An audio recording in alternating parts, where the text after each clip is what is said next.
All right, good morning. Good morning, good morning. I was trying to get Twitter to cooperate and let me tweet out the thing. Good morning, Matthew Bradshaw. I did actually Google the POTUS of 2020. And anybody that is, looking for a regular person to look into to see if you support them for, possible presidency in the future. Is my microphone on? Yes, it is. Okay. Then go ahead and, Google POTUS, the POTUS of 2020. And if you just type that into Google, all one word, it'll pop up with his stuff. So there you go, dude. I've been seeing your comments. I keep meaning to go back and give him a heart and stuff, but I'm very kind of forgetful about that. But I did Google it. I saw your comments. I gotcha. We are about growing the info here. So, and I am an independent as well. So I am all about supporting the people that are not backed by big money. All right, so today we are going to, I know you're not on my face. I woke up with very puffy eyes this morning. So, this is what it is today. I am not quite put together, but we are going to be doing a stream on the carbon discussions with the military kind of thing. They're talking about wanting to cut down carbon emissions that our Coast Guard and general military use out in the waters is putting out. So they're going to be talking about some technology and innovation regarding that. I'm still talking with my hands even though I'm not on camera. That's funny. So there are a few other streams going on right now regarding different hearings. They have one that's going on with the Iran sanctions. I will be trying to pay attention to that one as well and updating in the chat if anything occurs, if they say anything that is, out of the ordinary or anything that we wouldn't expect. But I think we have all kind of seen the narrative that they're pushing with the Iran stuff. There are the people that are very for the actions that Trump took, and then there are people that are very against it and stuff. So I think we're just going to see a lot of that back and forth kind of discussion. And remember, they did already pass the House Concurrent Resolution 83, I believe it was, in regards to Trump's action of the armed forces in this situation. And we did stream that. If you want to read the actual bill text and what it actually says, then there is a link in the description box to that stream, and you can go ahead and read that. In fact, I suggest that you do, because it says in there that he is allowed to use the armed forces under certain situations, and him and his administration are repeatedly saying that, what they did and their actions fell under this certain situation. So, kind of interesting that they're still acting like there's so much back and forth regarding that. Anyway, let's move on. I'm just going to go ahead and show you how to see all of the hearings that are happening today. Okie dokie. Okay, so this is the one that we're going to do, and hopefully the live feed comes up. It should. But again, this is the government, right?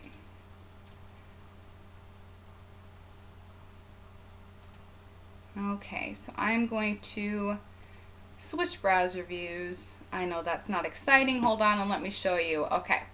House.gov is where you can see all of the hearings that are happening. On the right-hand side, there's a little scroll box that has all of the different hearings. And you can tell a lot of them say 10 a.m. They like to have different hearings all at the same time. So the one I chose today regarding maritime innovation and stuff like that, I decided to cover it because I know a lot of people are not going to be talking about that. There is one happening around 2 o'clock that I am wanting to cover as well regarding the Community Reinvestment Act. And I will talk about that a little bit more after they do this stream. If they do it. Hopefully they get their live video feed up. It's the government, though. Government, this is why we don't like you. So there's that, though. And also, if you're wanting to look for future ones, you can just click the little arrow thing and it will scroll through the different days. You can click view all upcoming events and you can see all of them. And I have been, no, you know what? You guys weren't even looking at the right thing. There we go. There's house.gov. I'm sorry about that. Again, I'm not very put together this morning. I had bad night, bad morning. So this is house.gov. On the right-hand side, you can see they have a scroll box with all of the different hearings. And again, there's the 2 o'clock one that I am hoping to cover. Hopefully, I do have a couple other things going on today, but I am very much interested in covering this because it has to do with banks. So, and I like the whole watching the money issue. So let's switch on back over. There we go. I tell you, I really understand why some people use StreamYard and stuff, because this gets confusing. Oh, there we go. Okay, it's kind of up. its restrictions merely for All right, a they're challenge. starting. They recognize, rather, that decarbonizing our global economy is a necessity and Make sure that you subscribe. If you haven't yet, hit the big red subscribe button and turn on bell notifications so that you can be notified when we go live and do videos. And you can follow us on Twitter. @GrowTheInfo is our name. And you can check out our website, growtheinfo.com, for all kinds of good stuff, press releases, and all sorts of amazing, fun government stuff. Okay, thank you for watching, everybody. an opportunity. We are borrowing time from the next generation. The time for change is now, and I commend the maritime industry taking these initiatives. Charting its own path to decarbonize the maritime industry, the IMO requires operators to reduce carbon intensity by vessel, by unit of work, and across the industry as a whole. This will require investments in vessel efficiency, alternative fuels, alternative designs, clean shore power, and more. For ships to serve their planned lifetime and to meet the 2050 emissions reduction goal, vessels coming online after 2030 will need to be either zero-emission vessel or very low-emission vessels to assure that they can operate for their expected commercial life. We should ensure we have the capability to design, build, and operate those vessels here in the United States. Investing in innovative new technologies and clean maritime commerce is just one more opportunity we have to bring the American maritime industry into the 21st century, and one we cannot afford to miss. Indeed, the maritime community has risen to meet the challenge, although I must stress the U.S. can and should do much, much more. Today we hear from carriers, engineers, and industrial designers about the steps they've taken to reduce emissions, the challenges they've faced along the way, and what comes next along the path to a carbon-free, but no less efficient global maritime supply chain. I ask unanimous consent to insert statements from Green Marine, the Ocean Conservancy, Scripps Institute of Oceanography, and the Coalition for a Safe Environment into the hearing record, without objection. I'd now like to call on the ranking member, Mr. Gibbs, for any opening remarks. Thank you, Chairman Mallory, and thank you to the witnesses for being here today. The International Maritime Organization administers the Convention on the Prevention of Pollution from Ships and sets targets for the reduction of sulfur emissions, which went into effect at the beginning of this month. I look forward to hearing what industry is doing to reach these targets, which took effect earlier in the North American and European emission control areas. IMO also set targets for significant further reductions in vessel air emissions in 2030, 40% below the 2008, and 2050, 70% below 2008 levels. I am also interested in whether the witnesses believe these targets can be met, and if so, what would the cost be? IMO also sets international standards for various other discharges from vessels, including oil, garbage, including plastic, wastewater, and ballast water. Efforts are also underway to require that ships be quieter. I support market-driven solutions to great investment and innovation of new technologies which will create a more efficient maritime transportation system. Government mandates will only hinder ongoing private sector efforts to innovate and improve environmental sustainability. I think we need to look at the impacts of all these regulations on the shipping industry and look to witnesses' comments on the collective impact of these various environmental regulations and the cost and the efficiency of ocean shipping. Thank you, Chairman, for holding this hearing today. I yield back. I thank the gentleman. I'd now like to welcome the witnesses on our panel. Mr. Joshua Berger, Governor's Maritime Sector Lead for the state of Washington. Mr. John W. Butler, President and Chief Executive Officer of the World Shipping Council. Dr. B. Lee Kindberg, Director of Environment and Sustainability for Maersk, Maersk Agency USA. Mr. Peter Bryn, Technical Solutions Manager, North America for AAB Marine and Ports. And Ms. Kathy Metcalf, President and Chief Executive Officer for the Chamber of Shipping of America. Thank you for being here today. We look forward to your testimony. Without objection, our witnesses' full statements will be included in the record. Since your written testimony has been made part of the record, the subcommittee requests that you limit your oral testimony to 5 minutes. Mr. Berger, you may proceed. Thank you, Chairman Maloney, Ranking Member Gibbs, and members of the committee for the opportunity to testify today. I proudly work as Governor Jay Inslee's Maritime Sector Lead and serve as Board Chair and founder of Washington Maritime Blue, a strategic alliance. Yeah, Mr. Berger, you'll find that you can bring the box that the microphone is built into towards you. That'll move. There you go. And if you can speak into it, it'll help the members a great deal. Thank you, sir. Sorry for the interruption. Can I start from the beginning for you? If you want, if you could just bring that microphone right towards you, sir, it'll move as well. Perfect. There you Thank go. you. So I serve as Governor Jay Inslee's Maritime Sector Lead and Board Chair of Washington Maritime Blue. It's a strategic alliance for multi-sector stakeholders charged to implement Washington State's strategy for the blue economy. It is a plan to accelerate innovation, investment, and sustainability in the maritime and ocean sectors. I've submitted written testimony that outlines the details of our state's plan and our implementation strategy. And today I'm here to share how coordination and multi-stakeholder partnerships have contributed to our success and national leadership.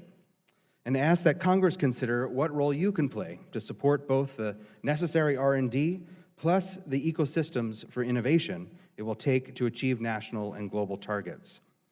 The OECD predicts that the maritime and ocean economy will double to $3 trillion by 2030.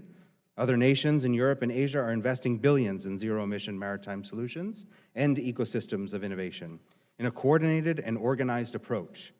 Not only are they drastically reducing emissions and increasing safety, but they are helping to save billions in operational costs. They're creating new markets and driving capital investments and jobs into communities. In the state of Washington, we've decided that this is the course we want to set, to do the right thing and stay economically competitive in a global stage. With great commitment from our industry leaders, we are building on our state's diverse and interdependent maritime sector and leveraging the expertise of our research institutions, tech industry, advanced manufacturing, and ocean engineering to drive investment. Add to this a long history of commitment to environmental performance, quality craftsmanship, and best management practices, and couple that with a culture of innovation, investment, and collaboration, and we will create a global hub for solutions and economic growth. As we were wrapping up our strategy last year, it became clear that we needed mechanisms in place to begin implementing on day one. We investigated other world-class maritime regions. What we consistently found was an organized approach to bring together what we call the quadruple helix of innovation clusters: government, industry, research institutions, and in our case, workforce and community-based organizations, all partnering together. The day we released the strategy, we launched Washington Maritime Blue in exactly that vein. In its first year, we have grown to over 75 members from multiple sectors, all invested in Washington's maritime and ocean economy. Often direct competitors are in the room collaborating to grow collective markets through standardization and technology transfer. They're working together. Over the last year, we've completed a capital landscape study for investments. We're supporting the electrification of the Washington State ferry system through supplier engagement. We have funded an innovation center and are kicking off a Maritime Blue Innovation Accelerator with 11 companies. We're conducting a feasibility study and a triple bottom line decision-making tool for a zero-emission pilot boat and facilitating at least 2 other joint innovation projects to develop zero-emission vessels. But despite this incredible leadership our industry stakeholders have taken, they cannot do it alone. If we were to be successful, it will need to take an organized approach and the right strategic investments by Congress to support the millions of existing jobs in the maritime sector and create the next generation of workforce to make that a reality. We are encouraged by the collaborative approach of some key leaders in the Department of Commerce, Energy, NOAA, the Navy, Coast Guard, and MARAD, and will continue to work closely with our partners there. However, to maintain momentum and stay competitive, we need Congress to support a national network of maritime and ocean clusters. We cannot foster and enable these ecosystems of innovation in isolation. State and local leaders need assistance and resources to support local companies, to collaborate, and stoke the interest of entrepreneurs and investors to take advantage of that $3 trillion opportunity. You have access to our complete state strategy, and I encourage you to read it through. It works to advance our goals as an industry. Together, we can take advantage of models that are working, continue to gather our resources, and get to work. Thank you, and I look forward to answering any questions you may have. Thank the gentleman. Before I proceed, I'd just like to welcome Congressman from Pennsylvania to the subcommittee, Mr. Lamb. He's a new member of the committee replacing our beloved Elijah Cummings. So Congressman Lamb is an extraordinary member of Congress. He has very big shoes to fill, but we welcome you to the committee. We appreciate you being here. Mr. Butler, you may proceed.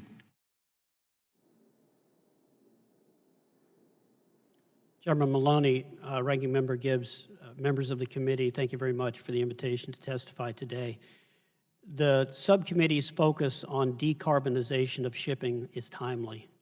This issue has been under discussion at the International Maritime Organization for a number of years, but the IMO's discussions and actions have become much more focused and urgent in the past 2 years.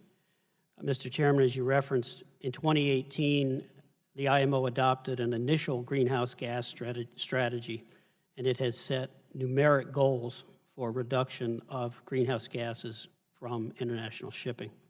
The first goal is a 40% increase in efficiency by 2030. The second goal is a 50% absolute reduction in greenhouse gas emissions by 2050 versus a 2008 baseline. And thereafter, the strategy calls for emissions to be reduced to zero or near zero as soon as possible after 2050. The first goal, the efficiency goal for 2030, can most likely be met by wringing further efficiencies from fossil fuel-powered ships. The second goal, the 2050 goal, will require that we find new fuels and related technologies to replace fossil fuels. That is where the activities in the title of this hearing come into play: investments and innovation. When we examined the progress being made on research and development to move shipping away from fossil fuels, it became clear that the scope of R&D underway today is insufficient to deliver the results that we need for deep-sea vessels. In response to that need to jumpstart R&D, we began work over 2 years ago on a proposal to the IMO to create an industry-funded global R&D program focused on developing fuels and related technologies that can allow shipping to move away from fossil fuels. That work has resulted in a comprehensive proposal that we and 7 other maritime organizations submitted to the IMO last month, and that full proposal has been included with my written testimony. This proposal, if adopted, would create a new body under the IMO that we have called the International Maritime Research and Development Board, or IMRB. Boiled down to its essence, the IMRB would manage a global targeted R&D grant program funded by a mandatory contribution on each ton of fuel burned.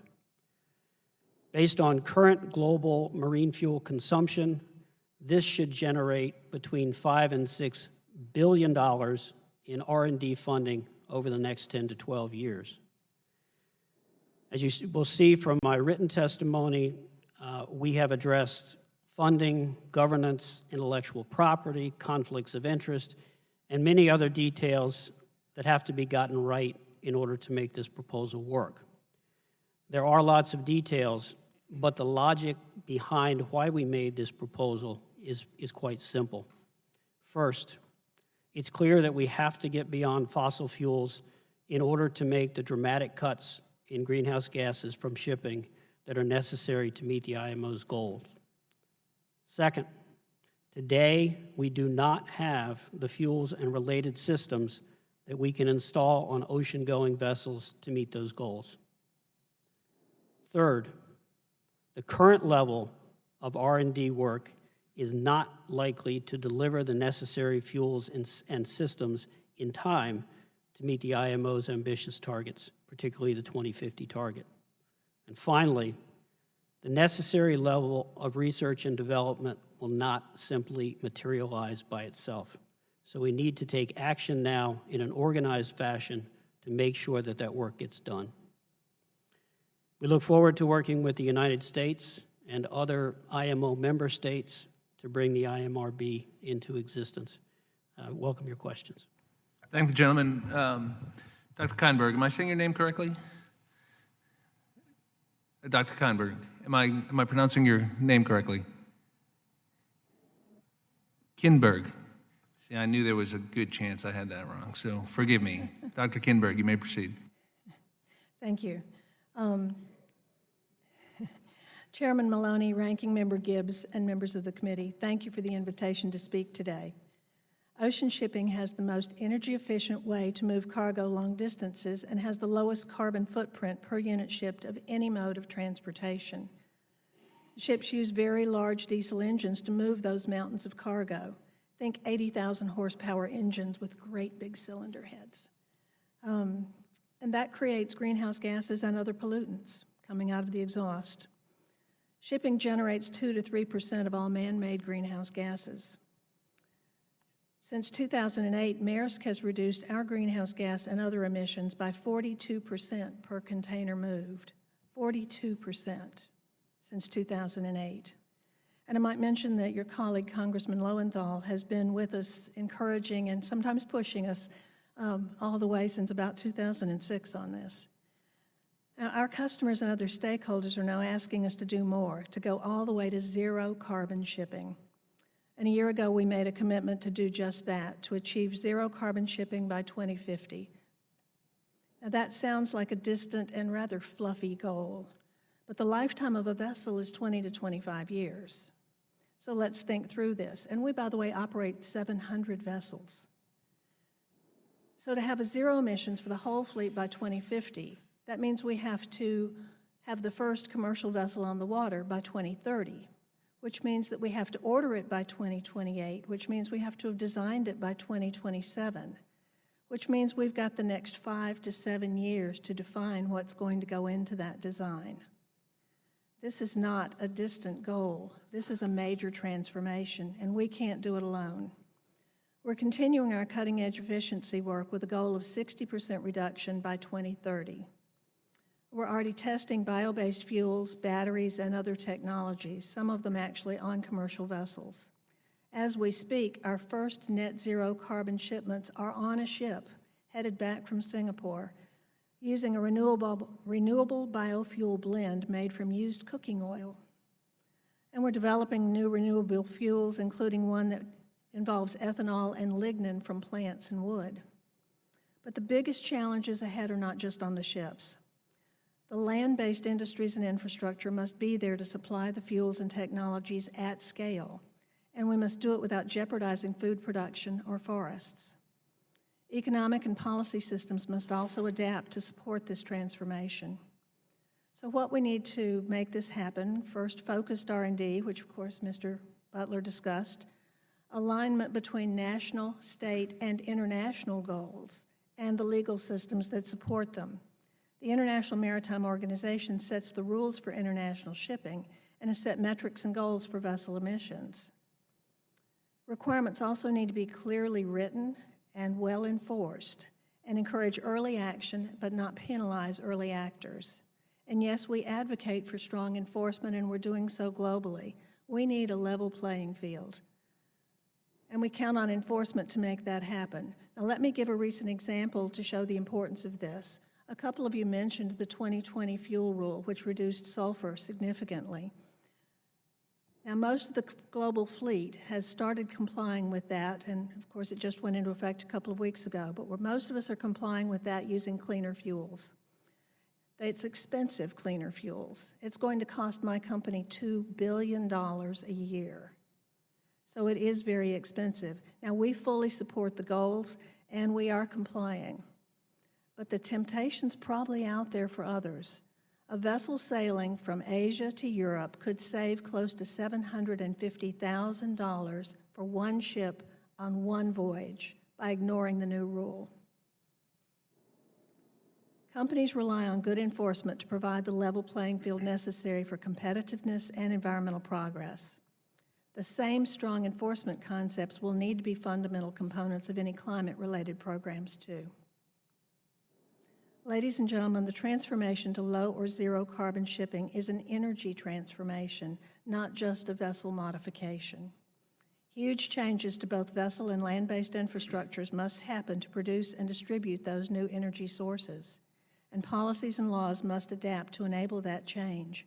Therefore, thank you for this opportunity to be part of the conversation. Thank you, Dr. Kindberg. Mr. Bryn, am I saying your name correctly? Yes, thank you. Thank God.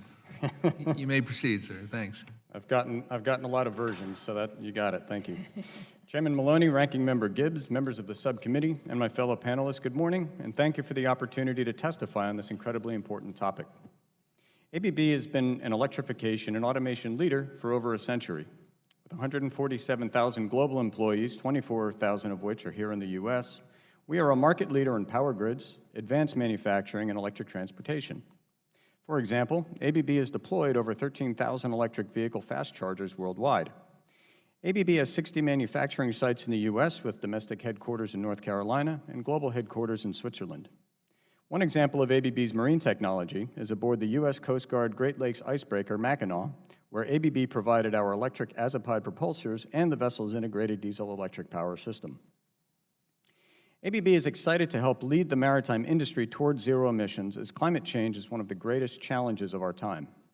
ABB supports the Paris Agreement to avert the potentially devastating consequences of climate change. As a company with 9,000 technologists set to invest $23 billion in innovation through 2030, ABB urges policymakers to adopt sound and predictable climate policies to encourage innovation.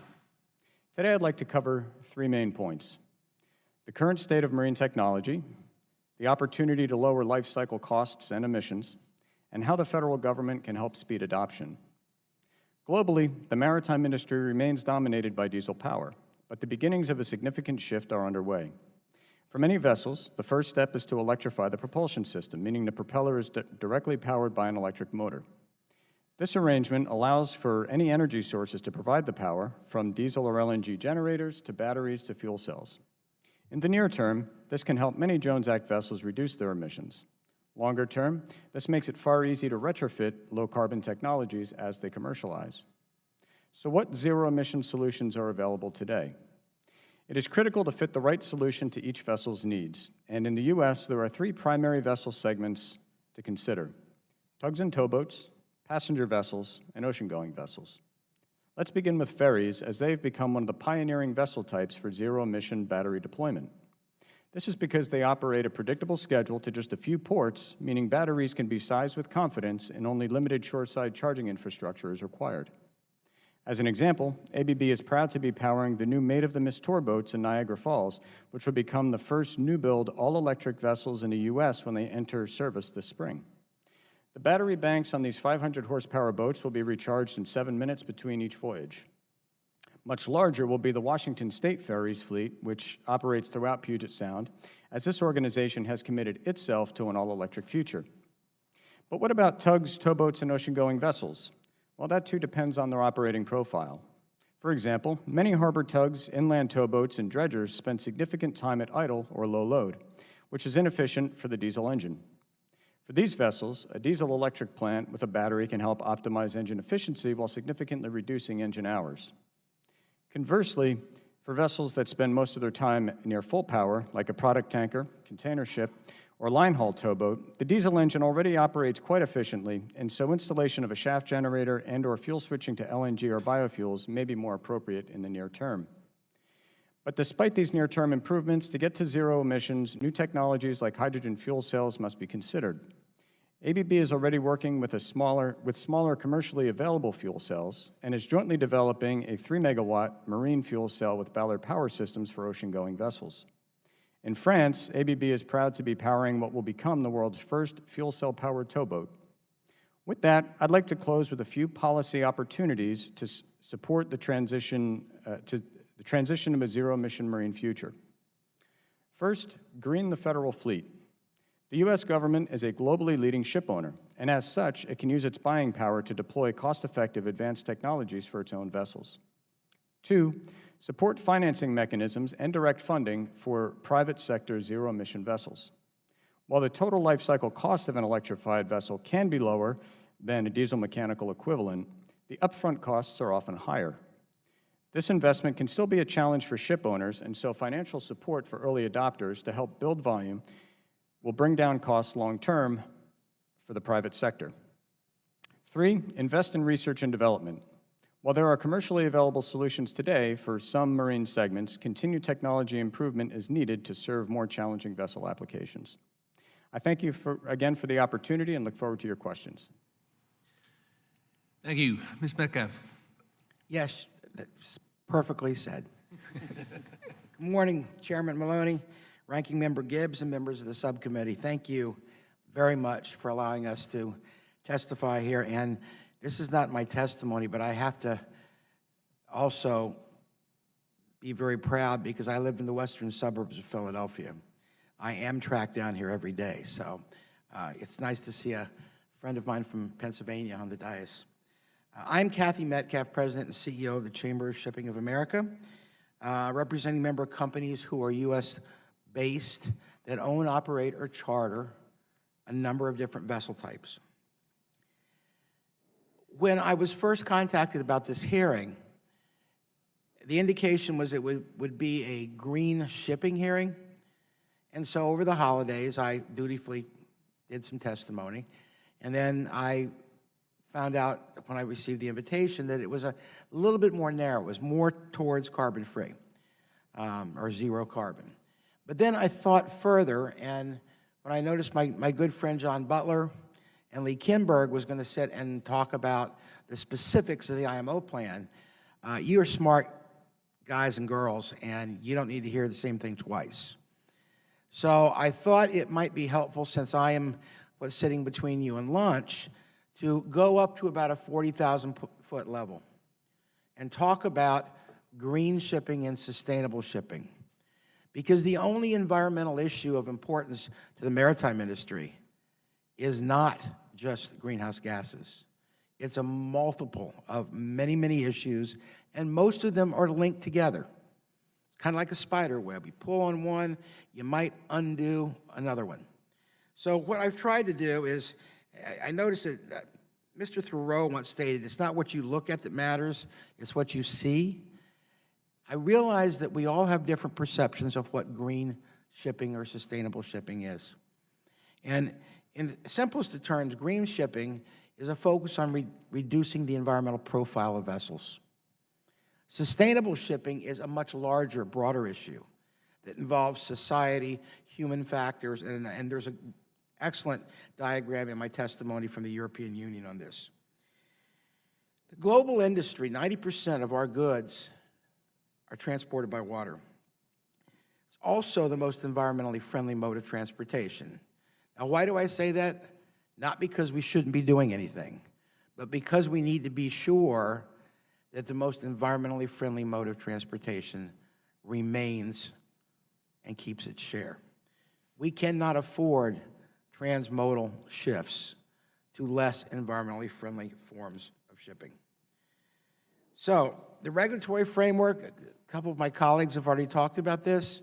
It's critically important that ships engaged in international trade have a set of robust, enforceable regulations at the international level. We are never going to get rid of national and sometimes subnational regulations around the world, but to maximize the efficiency and the environmental benefit of regulation, that consistency needs to be maintained at the IMO level. I'm not going to waste your time, as I mentioned, talking about the path to a carbon-free maritime industry. John and Lee and others have done that quite well. But I would say that exactly what they said, we totally support. The need for R&D is critical. In my testimony, I've included a few summaries of a number of environmental issues. Air emissions, not just greenhouse gases, but the more conventional pollutants that the industry has been working on. Discharges to the water, including ballast water. Thank you for passing VITA. It is really, after, I think, 12 years on my part, it was a welcome addition to see that we're going to finally get a set of consistent regulations that govern those discharges. Biofouling, hull husbandry, critical. A clean hull is a happy hull, is a more efficient hull, which means you have better fuel efficiency, less emissions per ton mile. Marine plastics. This is going to be hot, and the hot part is the single-use plastics. We're seeing it already internationally. 2 countries in particular have banned the use of single-use plastics.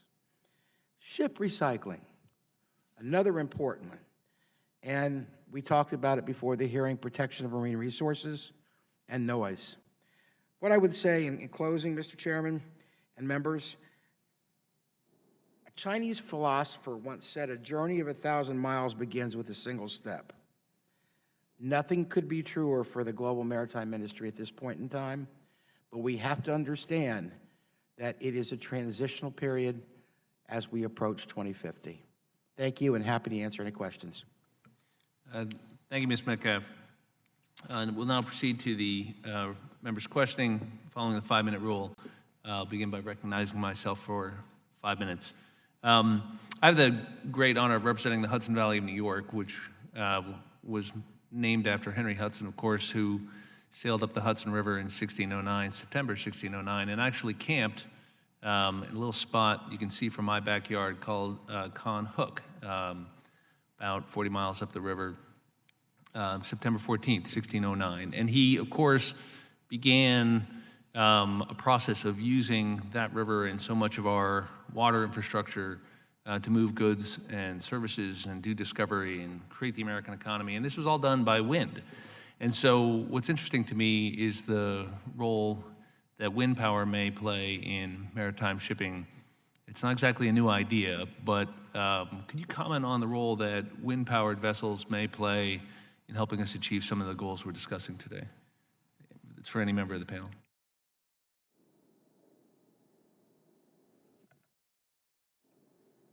Thank you, Mr. Chairman. ABB does not, I don't believe, directly play in this space currently, but there have been, I'd point to two interesting technologies, one of which are sort of kites and sail technology.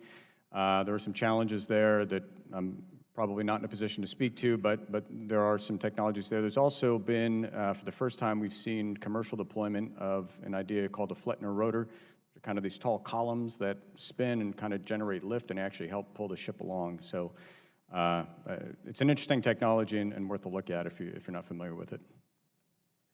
Mr. Chairman, just to add to that, my expectation is at the end of the day, we will see more contribution from wind power on land to create green processes for future fuels. In other words, if you are producing hydrogen, you need to do it in such a way that you're using carbon-free electricity, right? So my guess is at the end of the day, while some of these technologies shipboard technologies can contribute to efficiency on the water, the biggest impact from wind is going to be in producing fuels on land that are then carried by vessels.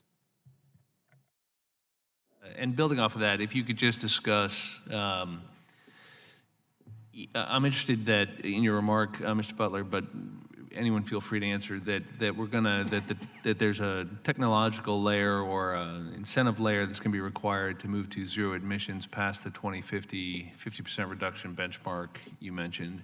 Could you elaborate on that? And what kind of incentives and assistance is the industry going to need to make that goal of zero emissions attainable in time to do us some good?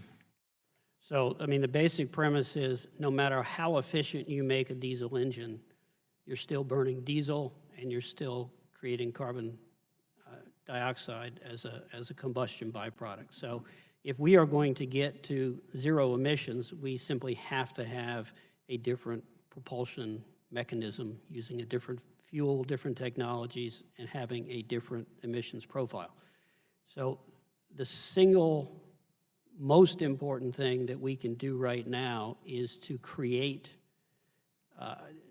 and develop for commercial application those new technologies. We don't know what they are right now. There are candidates. We've talked about hydrogen. People have talked about ammonia and using hydrogen either as direct burn or in fuel cells. But there are tremendous engineering questions with respect to the production of those fuels, the handling of those fuels, and the safe use of those fuels on board. So, you know, there are lots of discussions going on in various places about how you push people to adopt new technologies, you know, carbon pricing and this sort of thing, more regulations. The fact of the matter is, unless that pathway exists, you can flog people all day long, but if they have no place to go, the change won't happen. And that's why we're so focused on the research and development piece. And let's talk about the shoreside infrastructure. What can we do in that regard to make the decarbonization of that the import process come about more quickly?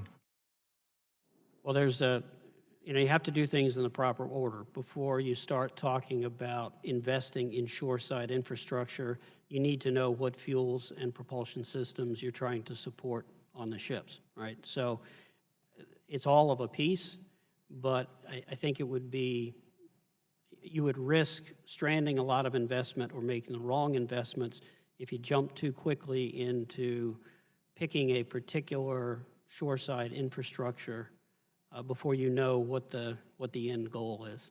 So I think a lot of what can be productively done by government is to assist in figuring out what the right order is and supporting at each phase of that process, the thing that has to happen next before you can get to the next phase. Ms. Metcalf, and my time has expired. I'll yield to Mr. Gibbs, but if you want to say a word on that, Ms. Metcalf. I just wanted to add one thing, Mr. Chairman, thank you. There is no doubt that ports and shipping are going to have to work together, and we need to start now, and we actually have started talking. John put it well, saying that the order of things is the most important. But the one thing, and I will cite the American Bureau of Shipping Classification Society and DNVGL Classification Society has done a number of studies. The DNVGL particularly, I'd recommend, it's called the Energy Outlook 2050. And there's a great chapter in there on transitional fuels. So the key, my point in intervening here is we don't go from traditional marine fuels now to zero fuels. There are transitional fuels, fuels such as LNG is a good example, that we need to be able to build the infrastructure ashore so that the new LNG fueled ships are able to use that fuel instead of having to go back to conventional. Thank you. Thank you. I think, Ms. Metcalf, you make a good point about transitional fuels. I want to ask Dr. Kindberg, 700 ships, well, I've seen those big container ships. What's the average age in your fleet? Because when you put a ship on, how long do you expect it to be in service? The life expectancy of those ships is 20 to 25 years, but the average age of our fleet is somewhere around the 7-year mark. Okay, so the transition is a huge deal. Oh, yes, it's a big deal. Are you looking at, do you have any of your ships fueled with LNG or not? We do not currently have any ships that are fueled with LNG. A couple of our competitors have one or two, but it is definitely a bridge fuel that there does need to be infrastructure for. Just like for biofuels, there will need to be infrastructure, and we think biofuels will be perhaps another bridge fuel, but perhaps a long-term fuel, because with biofuels, you take the carbon dioxide out of the atmosphere to grow the plants, then you make that into fuel and you burn it immediately, so there's no new carbon dioxide. Whereas if you take it out of the ground as a petrochemical, you're actually adding new carbon dioxide to the atmosphere. So there is a difference, and biofuels will absolutely be part of this blend, but we have to do that intelligently too. Because LNG also, I believe, when it comes to particulate matter, is zero emissions. On oxide, sulfur oxide, nitrous oxide, it's about close to 100% reduction in emissions, and probably, what, 40% in greenhouse gases reduction? I don't know that number off the top of my head. Mr. Berger, I understand that the governor of Washington has come out in opposition to building a new LNG fueling facility in Tacoma. When we talk about transition, is the governor of Washington State more inclined to just wait till new technology comes several, maybe 2, 3, 4 decades away, and not look at a transition fuel like LNG? Thank you, Ranking Member. So I understand that many in the sector are investing in LNG and infrastructure to meet immediate timelines, particularly in IMO and ECA regulations. And Washington State Governor Inslee wants to focus on zero-emission solutions. My role is to be a liaison and facilitator. Washington Maritime Blue is a kind of member-based organization that's set up to support each of its member goals. The commitment it makes is to be a convener around some of those difficult questions in a thoughtful dialogue. Another example like that is automation. These are tough questions that we need to have as we make major transitions across the industry. And as a cluster, if we're able to bring together all those multiple stakeholders to work on a common vision and how we get to sustainability, how we get to zero emission, we need to figure out ways to address those difficult questions. And as a cluster organization, we're able to facilitate that. As long as we're making decisions that are based on science and seek to balance those three prongs that we're helping to grow our maritime sector, we're making healthy decisions for our ocean and marine ecosystems. And that also, we're working on looking at those equitable decisions, communities. you factor in the economics, because we don't want to put our companies, our shippers, in a very disadvantaged, competitive position compared to the competitors elsewhere. Is that a factor? Yeah, keeping a viable, economically viable and forward-thinking innovation sector is absolutely a factor. Mr. Ron at ABB, I think I got that, ABB, not UBS, ABB, right? The technology for batteries, I think in your testimony, I guess in the last several years, has just exponentially improved. When you talk about your ships that are ferrying across the waterways, recharging them in 7 minutes, and I know you got the working out there in Washington State, I believe it's Washington State, with a huge megawatt motor, would recharge in like 15 minutes. So we're talking about 15 megawatts, right?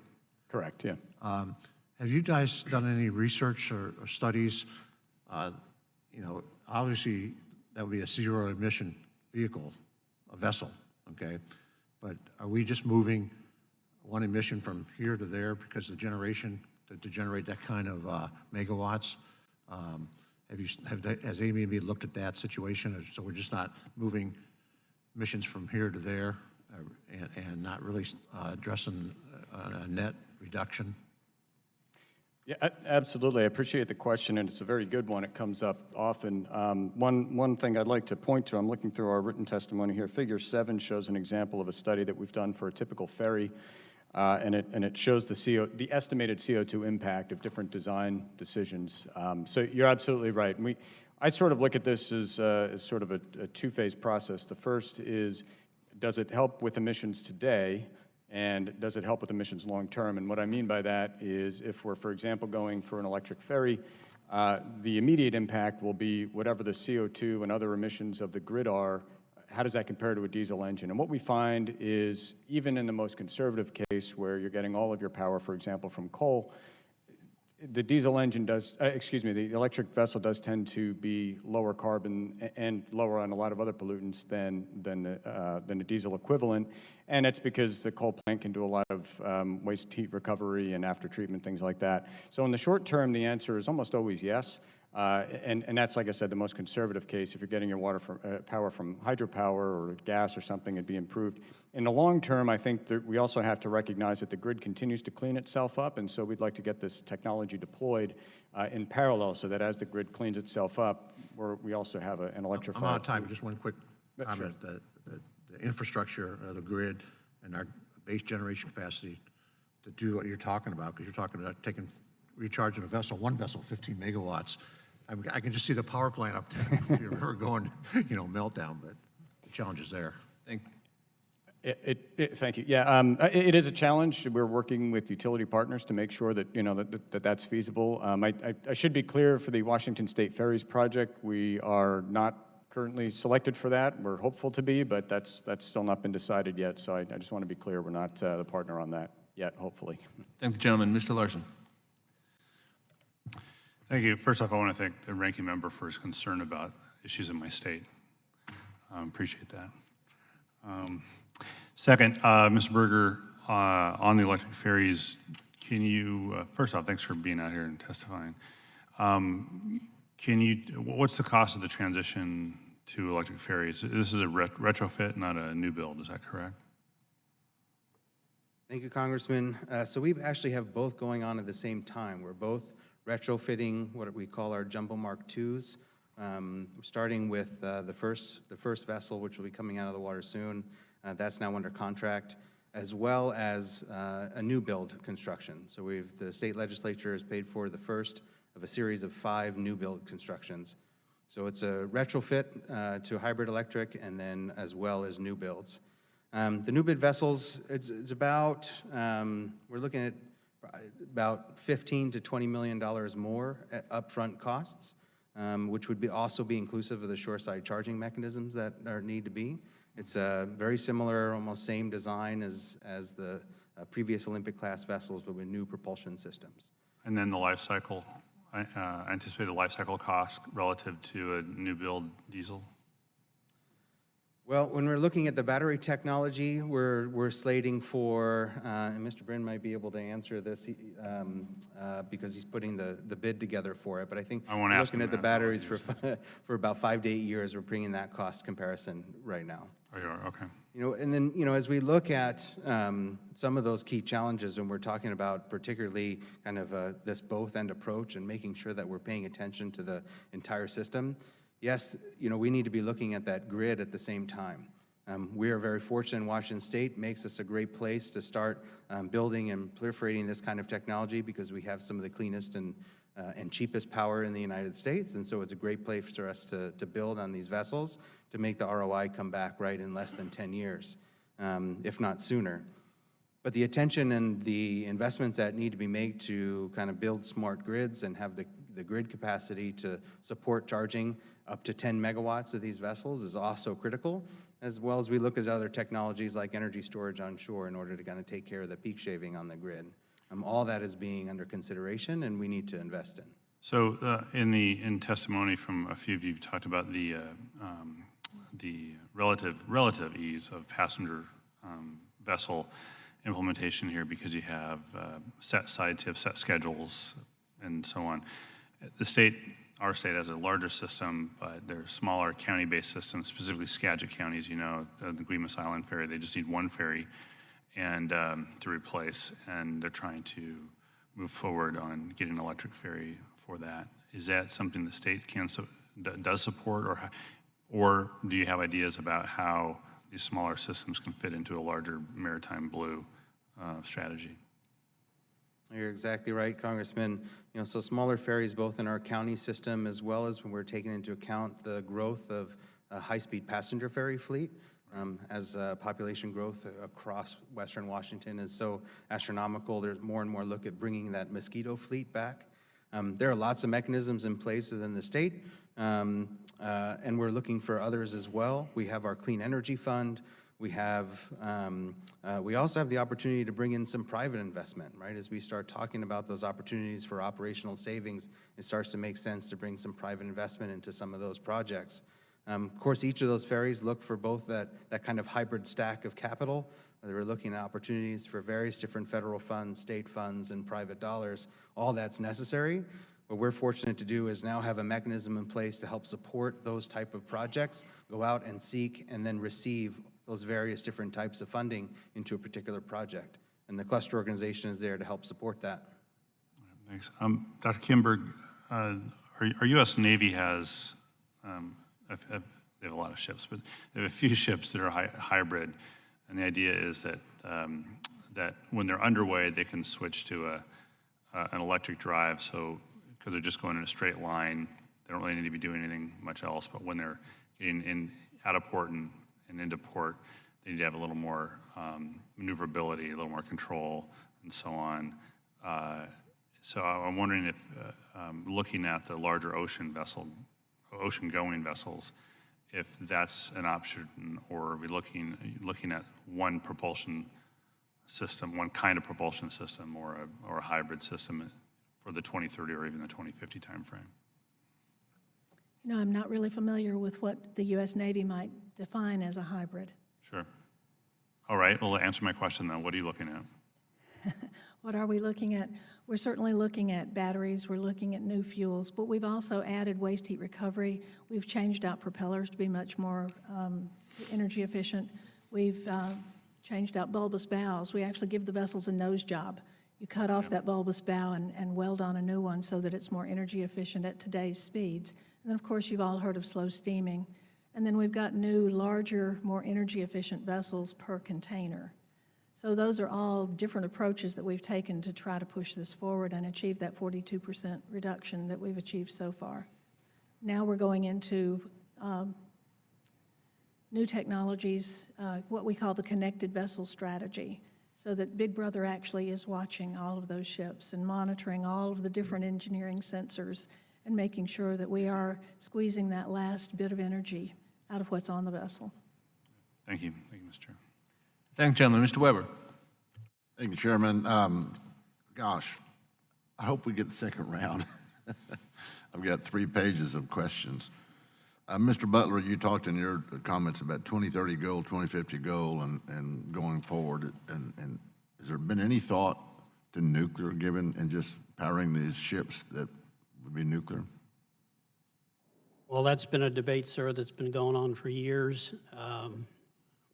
My personal take on that is that the politics of that are going to prevent it from ever being a widespread solution for the Hasn't commercial prevented fleet. it thus far, has it? Well, for the commercial That's a fleet, joke. That's a joke, Mr. Butler. Of course it has. Thank you. Well, let me move on. So the focus is away from fossil fuels, although I'm hearing Dr. Kindberg talk about, was it cooking oil as a substitute? What were you calling that? That fuel is actually pretty limited in availability because it's actually made from used cooking oil that's collected in Europe. Right. Well, you want to talk about it needing an infrastructure. OMG, you really need infrastructure there to collect all that. Are we really talking about just completely doing away with, is Maersk thinking of just completely doing away with combustion engines? One of the early moves that we'll make will be biofuels, and that's why I mentioned it again earlier, because again, biofuels are considered renewable, and that carbon, when you do the carbon accounting, doesn't count because it's taken out of the atmosphere and returned quickly back to the atmosphere. Okay. If you do biofuels, again, you're still back to an infrastructure need, correct? Yes, sir. How do biofuels compare, for example, to I'll use LNG. We'll move off of diesel. Hopefully that's our goal here. How do biofuels compare to an LNG-powered vessel? Biofuels is a broad category. There could be bio-LNGs that could be derived from biological sources, but would still need the infrastructure to be delivered to the vessel. Well, if you're talking about liquefied natural gas, now you're talking about storage where you've got tanks that are really, really cold, cryogenic storage. Now you're talking about some really, really major. You know, I have 5 ports in my district on the Gulf Coast of Texas. We do a lot of energy. We export a lot of LNG, so this is extremely important that we're talking about it. And I think you also said that a 80,000 horsepower engine was most efficient. Can you, I'm trying to read my notes here, I'm scribbling quickly. What did you say about 80,000 horsepower engine? That was an example. Our engines, unlike some of the military ships, our vessels operate with one great big diesel engine and one big propeller. Some of the biggest ships today do actually have 2 engines and 2 propellers, but we don't have some of the flexibilities or the costs that the military has. Right. Well, you know that submarines were dual powered, where they ran on batteries underwater, of course, and they would surface and recharge with diesel engines, their batteries. Have you looked at kind of a dual setup like that? Not necessarily diesel, it could be LNG or biofuels or whatever, and then batteries. Yes, ma'am. Continue. Yes, thank you. We are looking at batteries. As a matter of fact, we've got a battery being shipped to a vessel right now for onboard testing. But there are also concerns about risk assessments in terms of large batteries. How does the size of that battery compare to, say, a fuel tank in terms of, you're going to use up cargo space, right? If you have too much fuel, too big of a fuel tank or too big of a battery, how does the battery size compare to a fuel tank? Do you know? Well, the battery we're going to be testing is the size of a 40-foot container. So it's 40 by 8 by 9 feet. but it's not going to be capable of moving the vessel. It's going to be used for peak shaving. Is going to be used for what? Taking off the peak when we need to generate more power than the main engine is normally generating, so we might have to start up an auxiliary generator. Okay. We would use the battery instead. You mean for like living quarters or operation of the ship? A lot of our energy is used for pumps and valves, but it's also used for refrigerated containers because there's a tremendous amount of sure. refrigerated goods moved. So that's interesting because you could take a couple of 40-foot 8x8 containers and have a pretty good energy supply there. And you're going to see if the battery lasts. Is that what you're, because you know what the footprint is. Are you looking for how powerful it is? What are you looking at? Well, again, the battery that we're going to be testing is not even capable of operating a vessel alongside at shore for multiple days. Yeah, but It's a how about first it? step. How about the refrigerated units? How about vessel, lights and comfort? Will it do that? I'm not talking about powering the ship, but I'm just talking about running the living quarters, for example. It could run part of them. Okay. Lots of questions. Thank you, Mr. Chairman. All right, thank you, Mr. Weber. Now to the newest member of the subcommittee who enjoys his own fan club among the witnesses, the gentleman from Pennsylvania, Mr. Land. Thank you, Mr. Chairman. Welcome, everyone. Thank you for coming. I would like to shift the discussion a little bit toward vessels on our inland waterways. Western Pennsylvania, where I live and represent, has one of the largest inland ports in our country in Pittsburgh, with a lot of boats, mostly tugs and barges on our three rivers. And we were the beneficiaries of a very interesting government initiative a couple of years ago in which the U.S. Maritime Administration made a $730,000 grant to the Pittsburgh region Clean Cities, which was covered about half the cost of retrofitting a single towboat to go from diesel to natural gas diesel combination. So it was about a $1.4 million project, single boat, dual fuel system, decreased diesel by about 60% overall. And they've been monitoring ever since how it's been working, but this is a boat that I think was built back in the 1940s, so it was a pretty old vessel that they were retrofitting to do more work with. So I think it sounds like a great idea. I'm happy we did it to demonstrate that it could work, and I guess my question to the group is, hearing that, is that a good use of government investment dollars at that price to be retrofitting these old vessels? What are some other options in that category, particularly as it relates to LNG? Because I share some of my colleagues on the other side's interest in using LNG more, especially what we produce in Western Pennsylvania. And I do think it could be what Ms. Metcalf called a transition fuel here. But obviously it's all about price, retrofitting versus designing new engines that would require LNG as well. So I know that's kind of a lot in there, but any thoughts folks have on that? It looked like Mr. Bryn and Ms. Metcalf both, so maybe we could start on the end with the sole member of my fan club there and then move over. So I promise we'll promote it. We'll get you some more members. My opinion, and we do have some tug barge members, the American Waterways Operators has a primary inland coverage.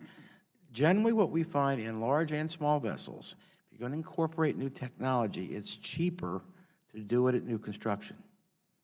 Retrofitting, I mean, I think it's great they did this project, but retrofitting a 40-year-old vessel just doesn't make a whole lot of financial sense to me, other than to see if it can be done. Now, keep in mind also, vessels on the Great Lakes are not at that 20 to 25-year lifespan. There's some of them up there are 50, 70 years old, I believe. Okay, well, I'm old too, but I don't want to get too old. So it's a different marketplace up there as well. The other thing about alternative fuels on the Great Lakes or electricity is you've got shorter runs. You don't have 5,000 miles of Pacific Ocean that you're having to transit. You've got stops in between that you may be able to integrate a shore-based infrastructure of fuels and or electricity that would be alternatives. thank you, Mr. Bryn. Thank you for the question, Congressman. Yeah, this is a topic that's sort of near and dear to our hearts. We've been working with the inland industry, and the inland towboats, it's a very interesting industry, and towboats come in all flavors and sizes. For example, there are what we call unit towboats that might run from a refinery in Congressman Weber's district and drop off some wax barges up in your area. It's a very, very interesting system. You have unit towboats, there are line haul towboats, which push 40, 50 barges at a time on kind of a regular liner service. There are shuttle boats that run up across the river. My point is that depending on the vessel's profile and need and its service, the best solution can vary quite a bit. And so what we found with a lot of boats is what's common, if you take line haul boats out of it and look at the rest of the types of boats, a lot of them do a lot of time actually sitting around. If it's a shuttle boat, they'll be sitting alongside a barge for hours, days on end sometimes. When you get up into the locking river where y'all are, you'll be spending a lot of time going through the locks. And anyway, at that low power, oftentimes these engines need to still idle because the crew still needs instant power if, in the event of an emergency or something. And so, so what we found is a diesel-electric arrangement, while not zero emissions, can reduce engine running hours quite a bit. And then if you add a battery, you can also just shut the engines off altogether, run off battery for a few hours. It can save quite a bit of fuel, and it's, it's just a nicer environment for the folks on board as well. So there are solutions. The key is fitting the right solution to the vessel, and that can work with LNG or diesel fuel.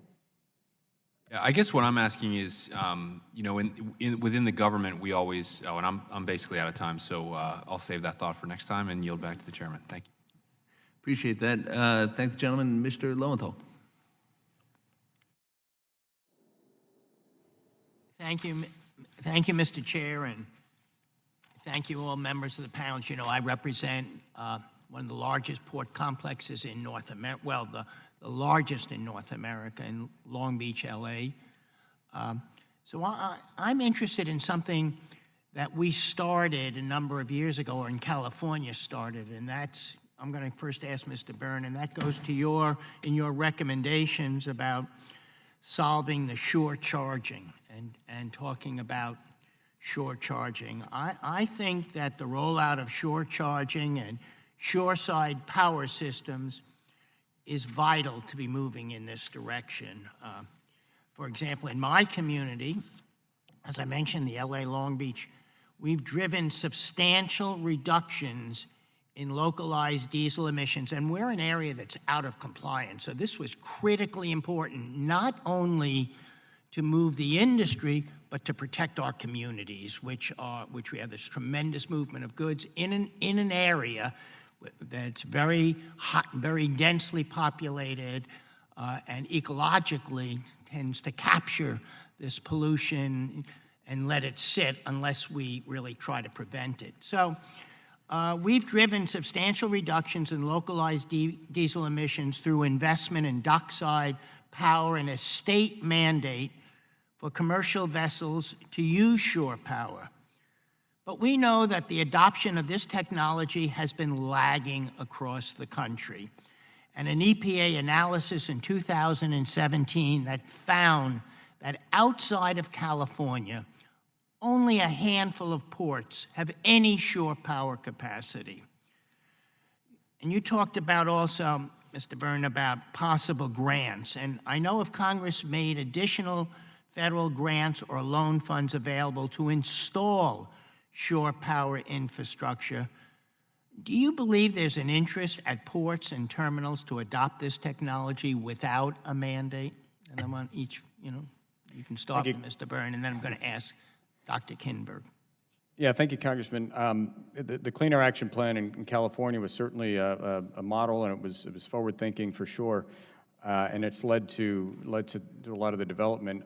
We should be clear about shore charging. First of all, there's a few flavors. One is to plug in vessels like Maersk's when they arrive at the terminal to power the onboard load while they're at port. The other flavor is to charge up like a battery bank on a ferry or a tug in between voyages. Both have their own challenges. I'd say on the side, which I think you're more referring to, which is charging in ocean-going vessels, there are opportunities there. One of the challenges, I guess I'd say two challenges generally. One is that many vessels, especially older vessels, are not outfit with the equipment, so that needs to be an upgrade done on board. The second challenge is that not all vessels are, let's say, obviously suited to it. So for example, a container ship or a cruise ship is a perfect example. Cruise ship has an electrified power system. Container ship, most of the loads that are happening on board are electric in nature, whether it's running the reefer boxes or the onboard loads, pumps, things like that. A bulker, though, doesn't have a lot of load when it's in port. A crude oil tanker runs a steam pump to offload its cargo. So my point, again, just like before, is it depends. And so finding the right solution for the right vessel can be a challenge. That But you could duplicate this, not everywhere, but certainly in certain ports. It could be more widespread. It certainly could be, but we would have to, as an industry, look at making sure that there is standardization already, making sure that's there, and making sure that all new vessels are outfitted. Well, then I want to go to Dr. Kindberg. Asking, is the industry ready to convert to shore power? In your testimony, you did mention that Maersk uses cold ironing in California. Could your fleet use shore power if the infrastructure is put in place across the country? We're actually connecting today in China. Pardon? China has been adding infrastructure very rapidly. As you know, they have very serious air Onshore quality power, problems. too, so the United So the States... vessels calling California are also now connecting in China. What about other ports in the United States? Would The you be able barrier, to I connect think, to shore power? We don't have many vessels calling the East Coast that actually have full shore power capability. Only about 5 to 8% of the global container fleet is currently fully equipped for shore power. It's about $1 million per vessel to equip it for shore power, and then per berth you could be talking anywhere from $1 to $5 million, plus the infrastructure to bring the power to the port. And as you know, California bit the bullet and has made those big investments. Right. But other California wants to places- protect its residents and the community, and so it made those investments. Right, but other places have looked at that and then decided perhaps they could get their reductions in other ways that were more cost-effective. But of course, California had already been through clean trucks and those things. Do you think it's good to be moving towards more shore power throughout the country? I think it is, but I think we have to find ways to do it more flexibly. Thank you, Mr. Chair. I yield back. Thank the gentleman. We're going to proceed to a second round of questions with the witnesses' indulgence. Before we do that, just a point of personal privilege, I wanted to thank the person sitting next to me, whose name is Rennie Myers, who has been here with the committee on a one-year fellowship, NOAA's Sea Grant Fellowship, and has done great work for the committee. She's sitting in this chair today, normally occupied by the gentleman behind her, in recognition of her great work for the committee and her extraordinary skill, especially many areas, but especially on areas of environmental concern. So she's going to be going to the National Science Foundation, right, where you will continue to, can't say that? No? Oh.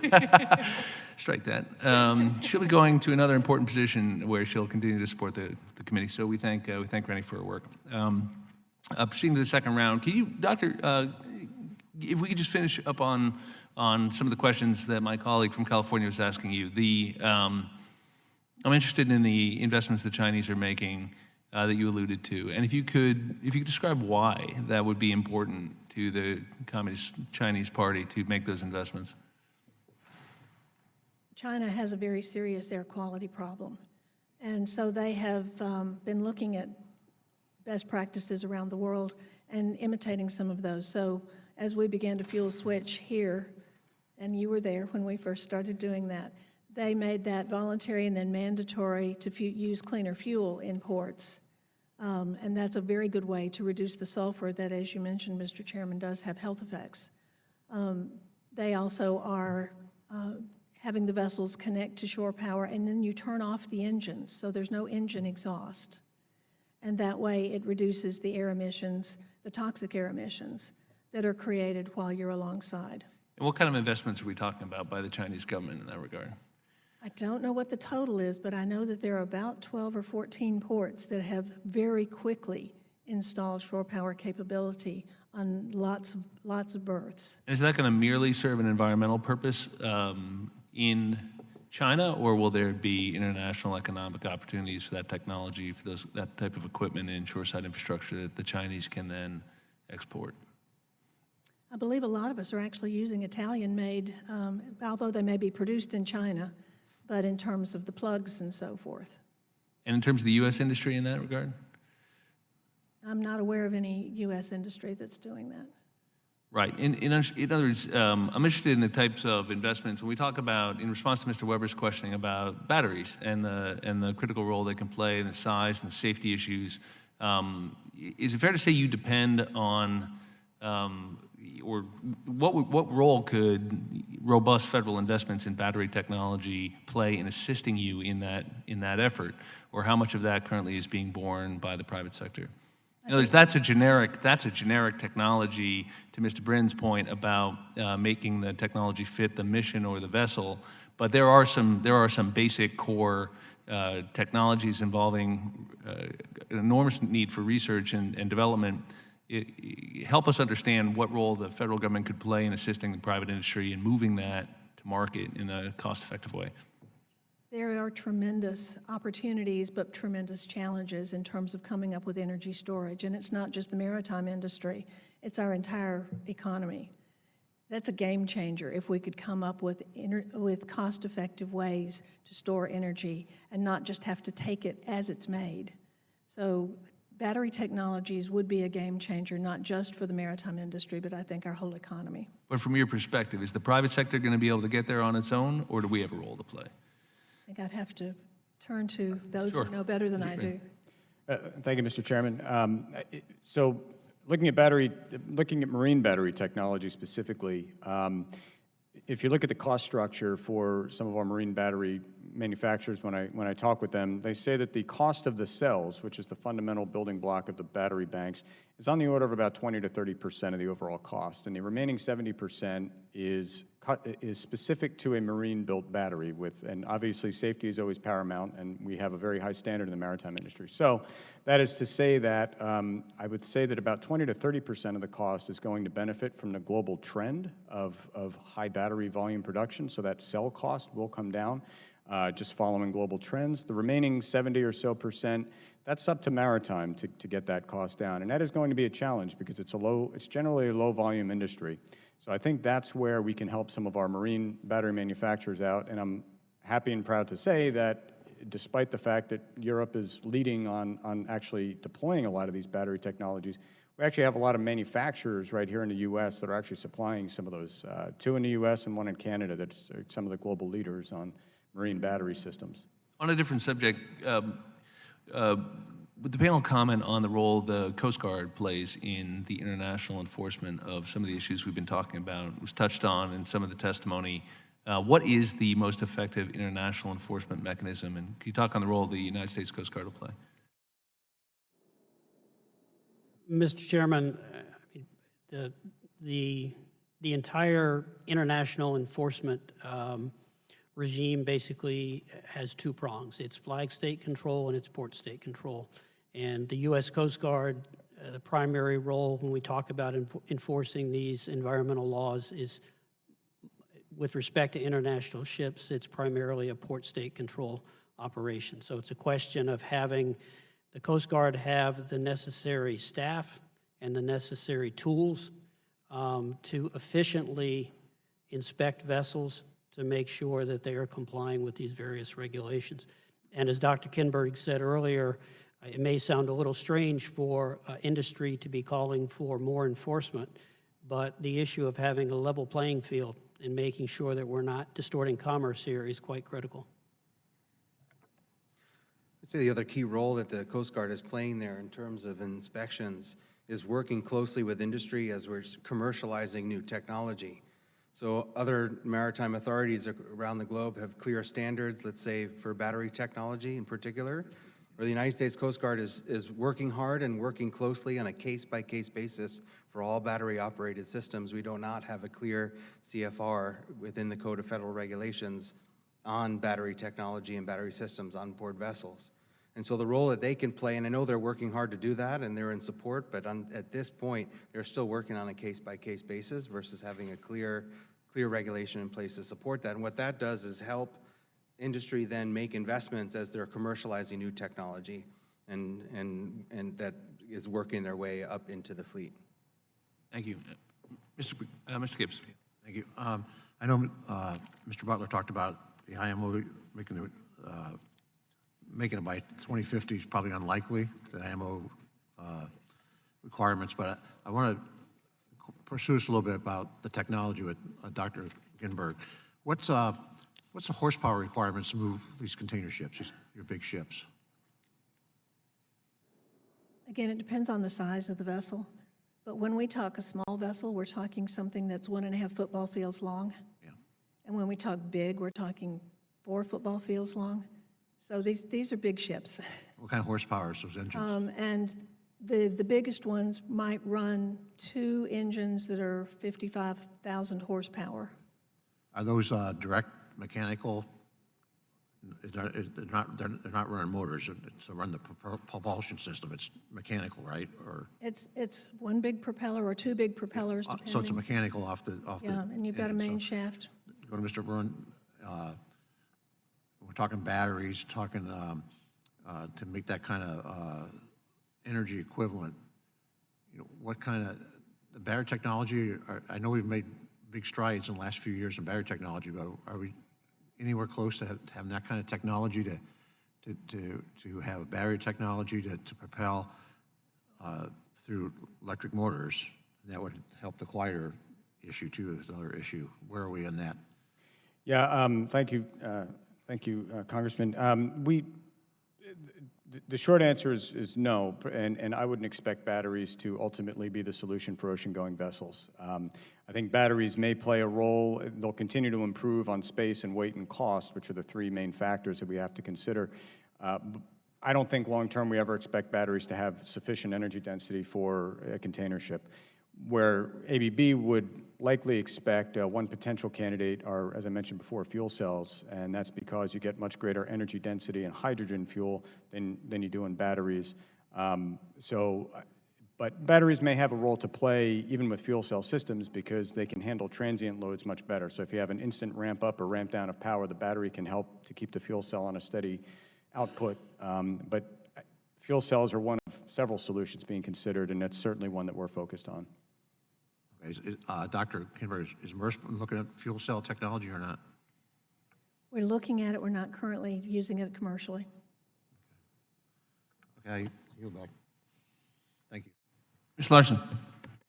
Thank you. Mr. Berger, on the Maritime Blue strategy that we have in the state, can you comment, based on your experience as a merchant mariner, as well as working in maritime beyond that, can you comment on what you are planning to do with regards to workforce development to support these changes? It seems that sometimes we can flip a switch on the economy and move on, but this is new technology, new research and development that seems to require maybe not all new skills, but some new thinking on how we develop that workforce for us. So what is the state doing to prepare for that? Yeah, absolutely. Thank you, Congressman. It's another area where I'm a firm believer in that yes and approach. And as we're looking at new technology, we're focused on innovation and we're focused on that investment. Exactly to your point, we need to be focusing on what the next generation of the maritime workforce looks like and how we approach that. This is a topic worldwide. In Washington State, the average age working in the industry right now is 54 years old. We call it the silver tsunami. The average... Just a minute, I'm 54 years old. Yeah. And there's a role for you on board a vessel, absolutely. I'm sure there is. Yeah, the majority of ferry captains. I can pour a mean bowl of cereal. So, yeah. Likewise. Majority vessel captains and chief engineers in our state ferry systems are ready for retirement within the next 5 years, majority of them. We also have issues around gender equality and underrepresentation of youth of color that are looking at the maritime industry as opportunities. That's particular issues in Washington State. So those are things that we're particularly focused on. Washington Maritime Blue as a cluster organization is. We've developed a program called the Youth Maritime Collaborative and trying to create specific workforce pipelines and pathways that go right into what we call career-connected internships and apprenticeships. It's a big focus in our state of Washington's workforce development planning. So we're paying particular attention both to making sure that we're providing pathways or just the outreach and awareness, particularly to underrepresented communities, as well as a focus on the new technologies. We've done a lot within the state to invest, particularly in our trades-based programs, but much like all of the focus, there has been parts and pieces from the federal perspective and focus on both workforce development as well as in innovation, where we do not yet have a coordinated approach. There is not one agency that's focused on maritime or that's focused on maritime workforce.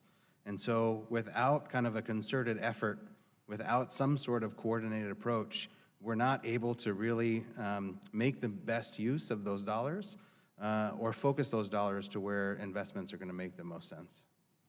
I know that the state has signed an MOU with the Norwegians. I'm not sure which agency in Norway have you all signed with? That MOU is between the Washington State Department of Commerce and Innovation Norway, which is part of their Ministry of Trade, Industry, and Fisheries. So within the MOU, this now moving back to the technology side of things, within the MOU, I'm trying to figure out how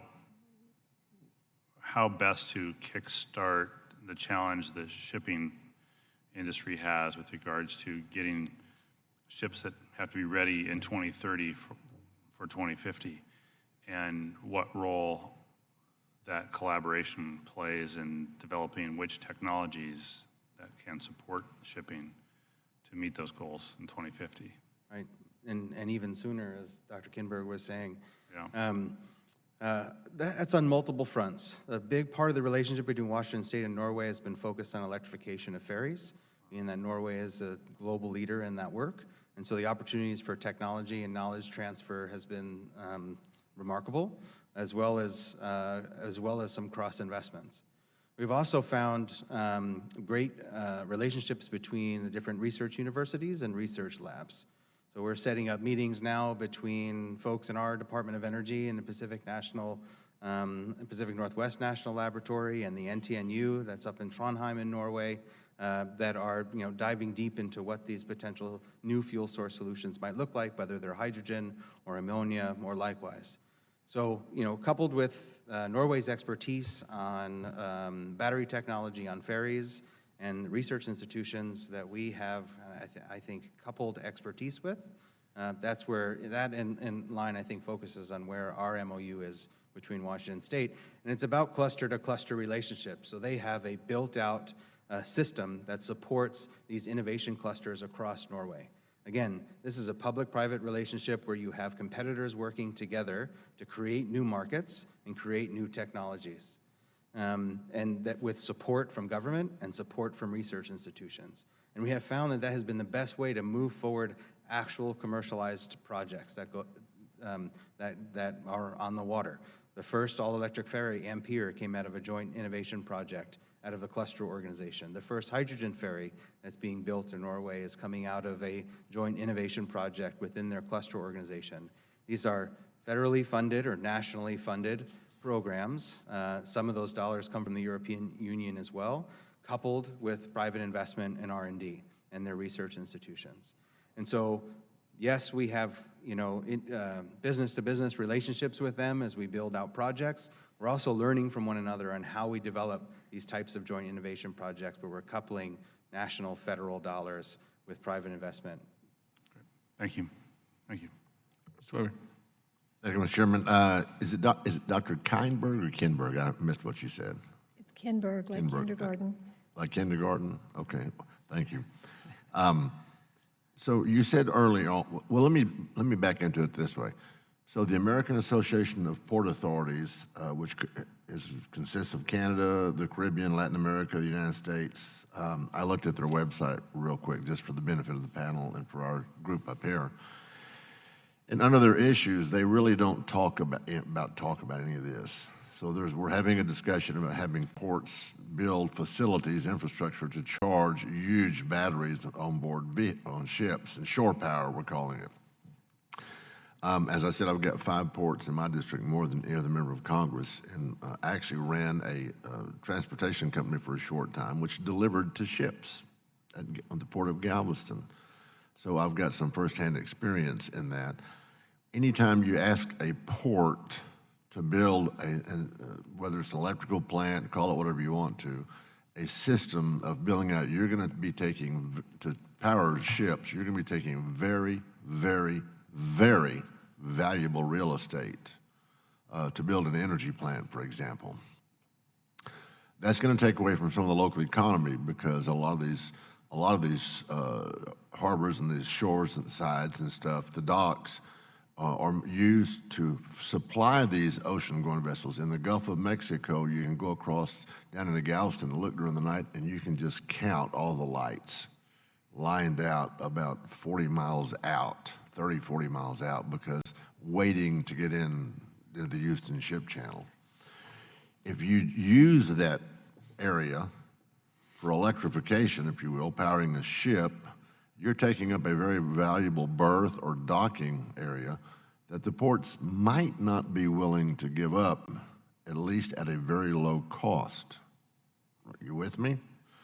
If you look at the American Association of Port Authorities website, they have a list of issues, and none of this is being discussed in their issues that I see.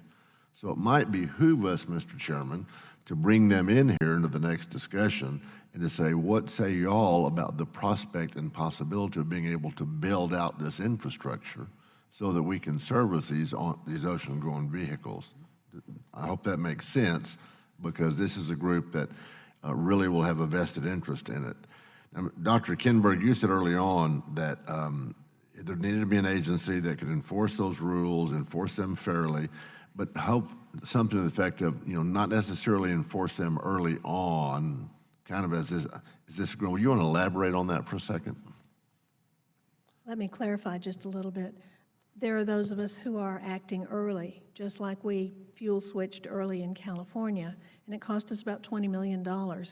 But then when California made it mandatory, we already knew how to do it. And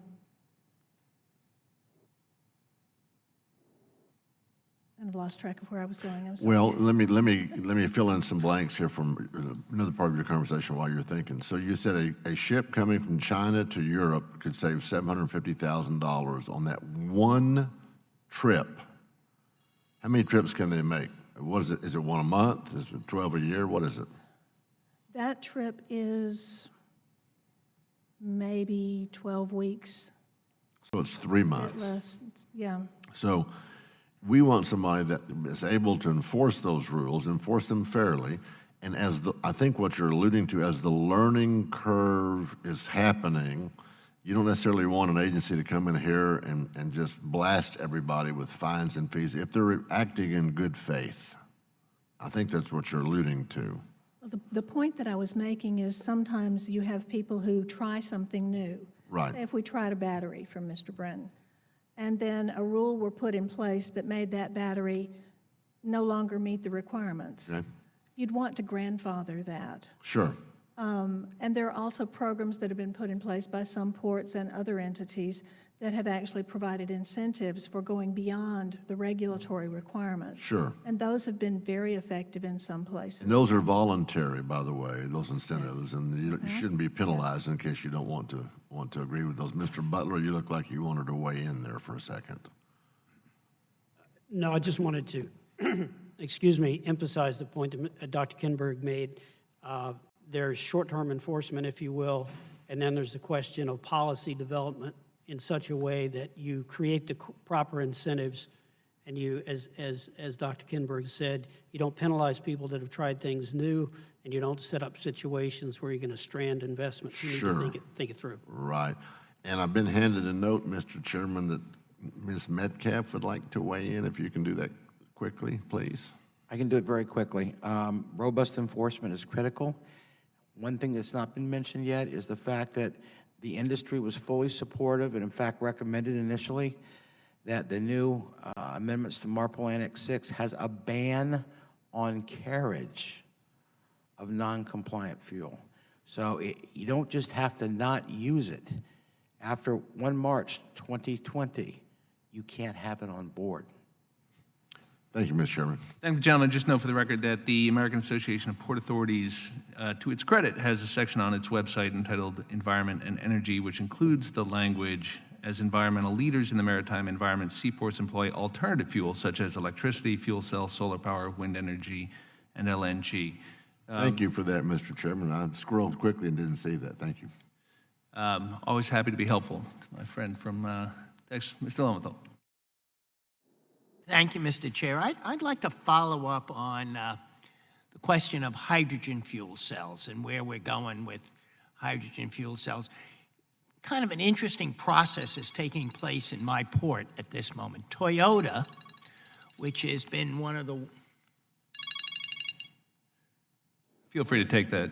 Yeah, you can have that.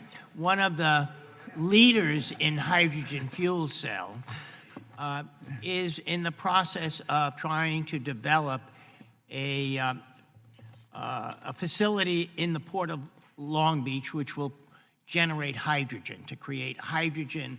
Now, they're going to be using it, I believe. Well, first of all, let me preface that.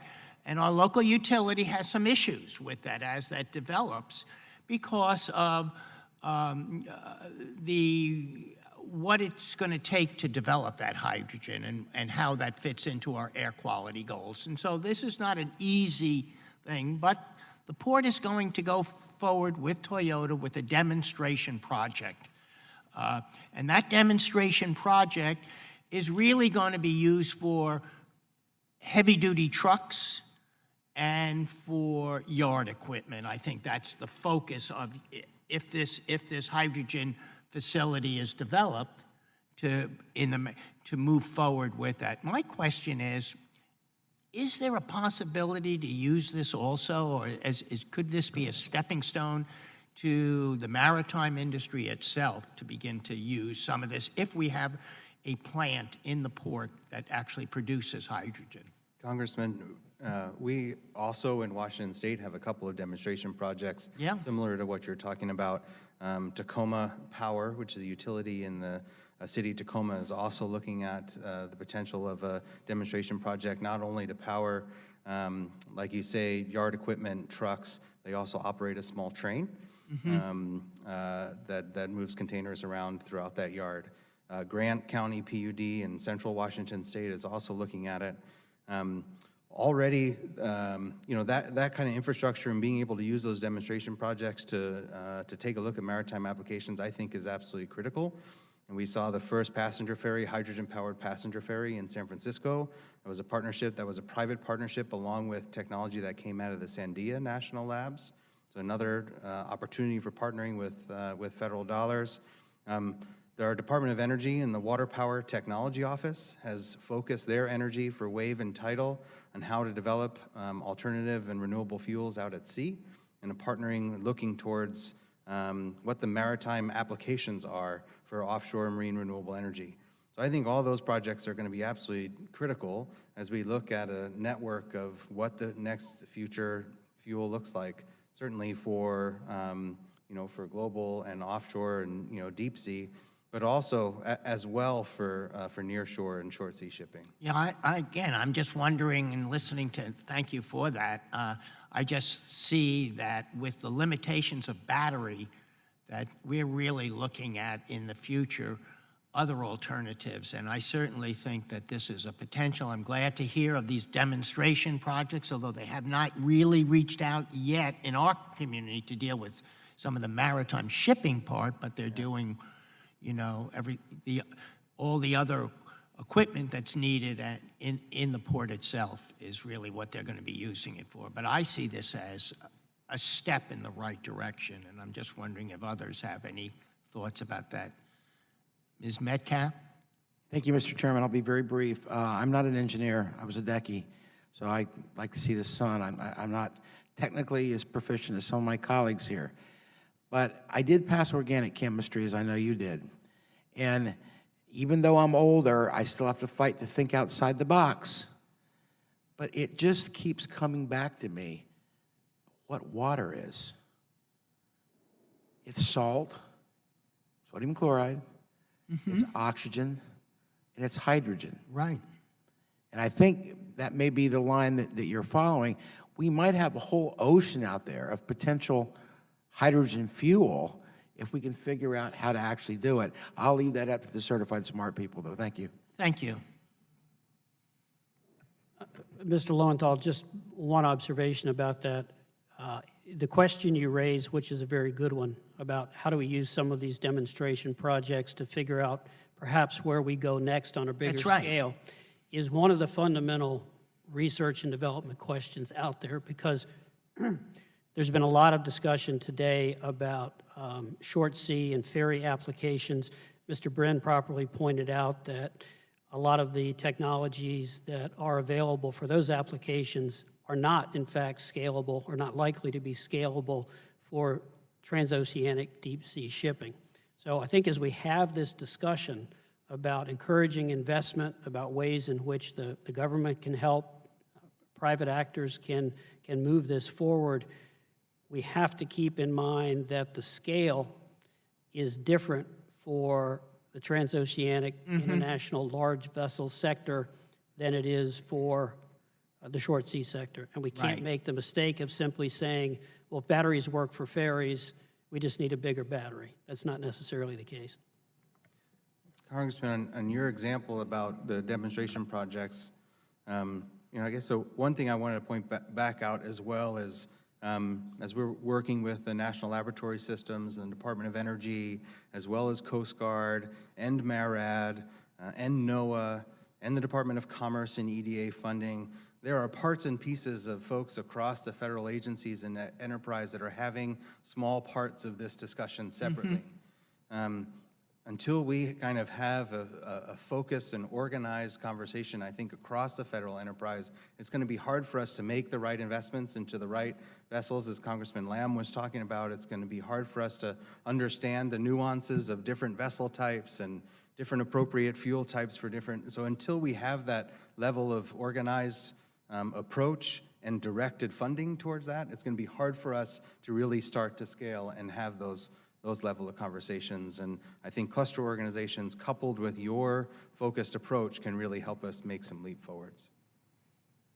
Well, thank you very much, and yield thank back. the panel. If there are no further questions, I would just conclude by saying, it's just clear from this conversation, and one of the reasons behind today's hearing is that many of us up here do understand that if we are going to ask you to be who we want you to be, we're going to have to be who you need us to be in terms of the role the public sector needs to play. And I think that effective teamwork between the public and private sector in this area, as in so many, is critical. And so we are very interested in continuing to understand the productive role the Congress can play, the federal government can play, and the public sector can play in terms of resolving some of these issues of effective enforcement, giving you the basic research and investments necessary to bring these technologies to market in a economically efficient way. Some of the political issues involving shoreside infrastructure and the trade-offs there, they are all legitimate concerns and questions. But if working together, there's not a reason in the world we can't solve these issues and make your energy more successful, more efficient. In time to do some good in terms of our responsibilities to the climate. So with that, seeing no further questions, I'd like to thank all the witnesses for participating in today's hearing. Your contribution has been tremendous, and I'd ask unanimous consent that the record of today's hearing remain open until such time as the witnesses have provided answers to any questions that may have been submitted to them in writing. So ordered, and further unanimous consent that the record remain open for 15 days for any additional comments and information submitted by members or witnesses to be included in the record of today's hearing. Without objection, so ordered. If no one has anything else to add, we'll stand adjourned. Thank you. Thank you, sir.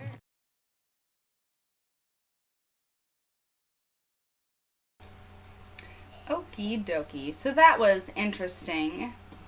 I'm very curious to see what more policies that they come out with and everything. I will definitely keep my eyes peeled to see any kind of bills that pop up regarding this. I think they have the hearing on sanctions with Iran and stuff still going on, so I'll probably just switch over to that. and stream the rest of that going on. There's been some interesting discussion on it, but so far it's a lot of the same narrative that we've heard from both sides. You know, saying that Trump was completely justified, and then the other side saying, you know, oh, well, but we need all the information, and, you know, they're still going back and forth on that. So I will probably switch over to it, but they have been doing that for about an hour and a half, I think, already. So I'm not sure how much longer they will be discussing it. There's a hearing at 2 o'clock on, and let me go ahead and play a little clip that I want to show before that too, so that you guys know what it's about, because that is interesting. So if you're not going to watch the thing on the sanctions, I totally get it. I'm kind of tired of hearing about Iran too and that whole situation. But the hearing that is going to be happening this afternoon has to do with banking systems. So let me show you that. Oh, I'm sorry if you can hear me again in the background. I'm not sure if that's, I'm just gonna close that door. And again, I'm sorry, I'm halfway sorry that I'm keeping the camera off my face today. You know, it's one of those days. And hello to Carolyn Lowe, thank you for joining. Yay! So, okay. I know I keep saying okay. That's my Okay is my Alright, and now I have to switch this off and then turn this on. Yes. Okay. So this afternoon we are going to be streaming a hearing regarding, what did they say? You guys, they word things just so that you're like, I don't know what that is. I'm not watching that. And then, of course, they have a cool name for the sanction thing. Where is it? Compare these titles. From sanctions to the Soleimani strike to escalation, evaluating the administration's Iran policy. So they let you know exactly what that's about, and they make it sound kind of catchy, right?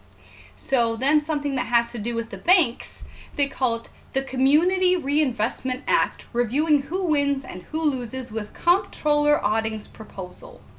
What? What the heck is a comptroller? I don't know. I think it's maybe a computer troller, because this is the dude that is the comptroller. So I think, I don't know, computer troller. Ha ha, because it has to do with finance. Ha ha. Money stuff is funny. Alright, so let's watch this little clip. Let's watch this one. It's just a 46-second clip that kind of, he talks about a little something, and this is what they're going to be talking about later today. Hello, I'm Joseph Otting. Bank branches remain an important part of how banks serve their customers and communities. That's why our proposal to modernize the Community Reinvestment Act and its rules will continue to evaluate banks' activities surrounding their branches. In addition, the proposal would give banks credit for maintaining and expanding branches in low to moderate income areas. At the same time, millions of bank customers live in communities away from the nearest branch and choose to do their banking remotely. We need rules that encourage banks to serve these people too. That's why our proposal would also assess how well banks serve deposit customers outside their branch networks. Please read the proposal and provide your comments to help us make CRA rules the best they can be. Okay, so that is what they are going to be talking about later on. And let's see if they have the proposal linked easily. Sometimes they add in more links, so that way we can read it before we do that later on. Yep, so they have some links and a witness list. So we will definitely be streaming that this afternoon, and we will switch over to the sanctions thing now. And again, it's kind of just more of the same. But make sure that you subscribe if you haven't already, and hit the bell notification, the little bell icon, and turn on all notifications, so that way you can be notified when we go live later on this afternoon with all that interesting bank and money talk. Did I switch the view thing? Yes, I did. My computer's just taking a while. Okay, let's see. How am I gonna have to? Here we go.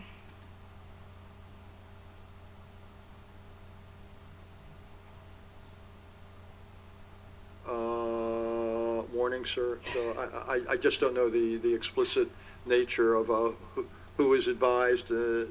Right after it happened, the State Department urged all American civilians to leave Iraq immediately.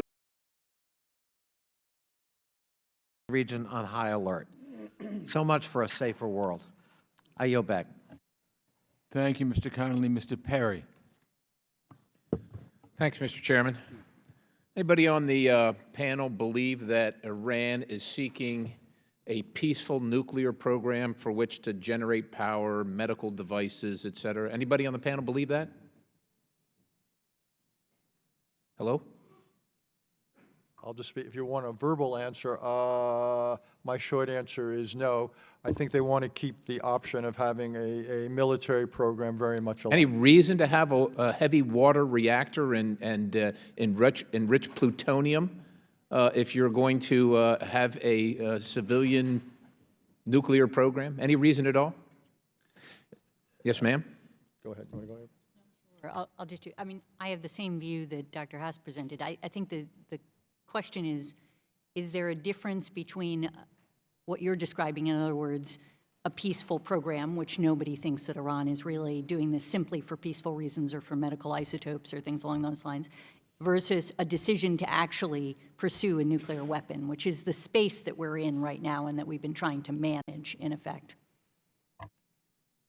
Mr. Hatt. We know from intelligence that up until 2003, Iran had a covert nuclear weapon program and a covert military run enrichment capability to feed that program, and that they gave it up in 2003 when, after the U.S. invasion in Iraq, they thought they were next.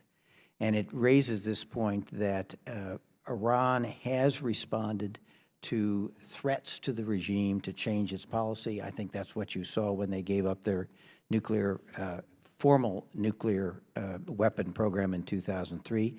And I think they have continued an infrastructure that gives them the option.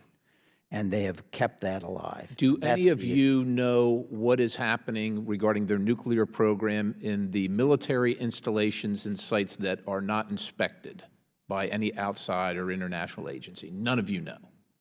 They could be ready right now for as much as you know, right? They could be ready right now. You can't say they're not, right? We don't think they are, but you can't say they're not. My point is that they're doing this, and they're going to do this, and over the course of much of my lifetime, we've sat back and watched them do this and hoped they would stop, right? I don't know if any of you have read Alexander Solzhenitsyn's Warning to the West, but we don't like confrontation. We hope that it will just be copacetic if we talk to them and be nice. But they won't be nice.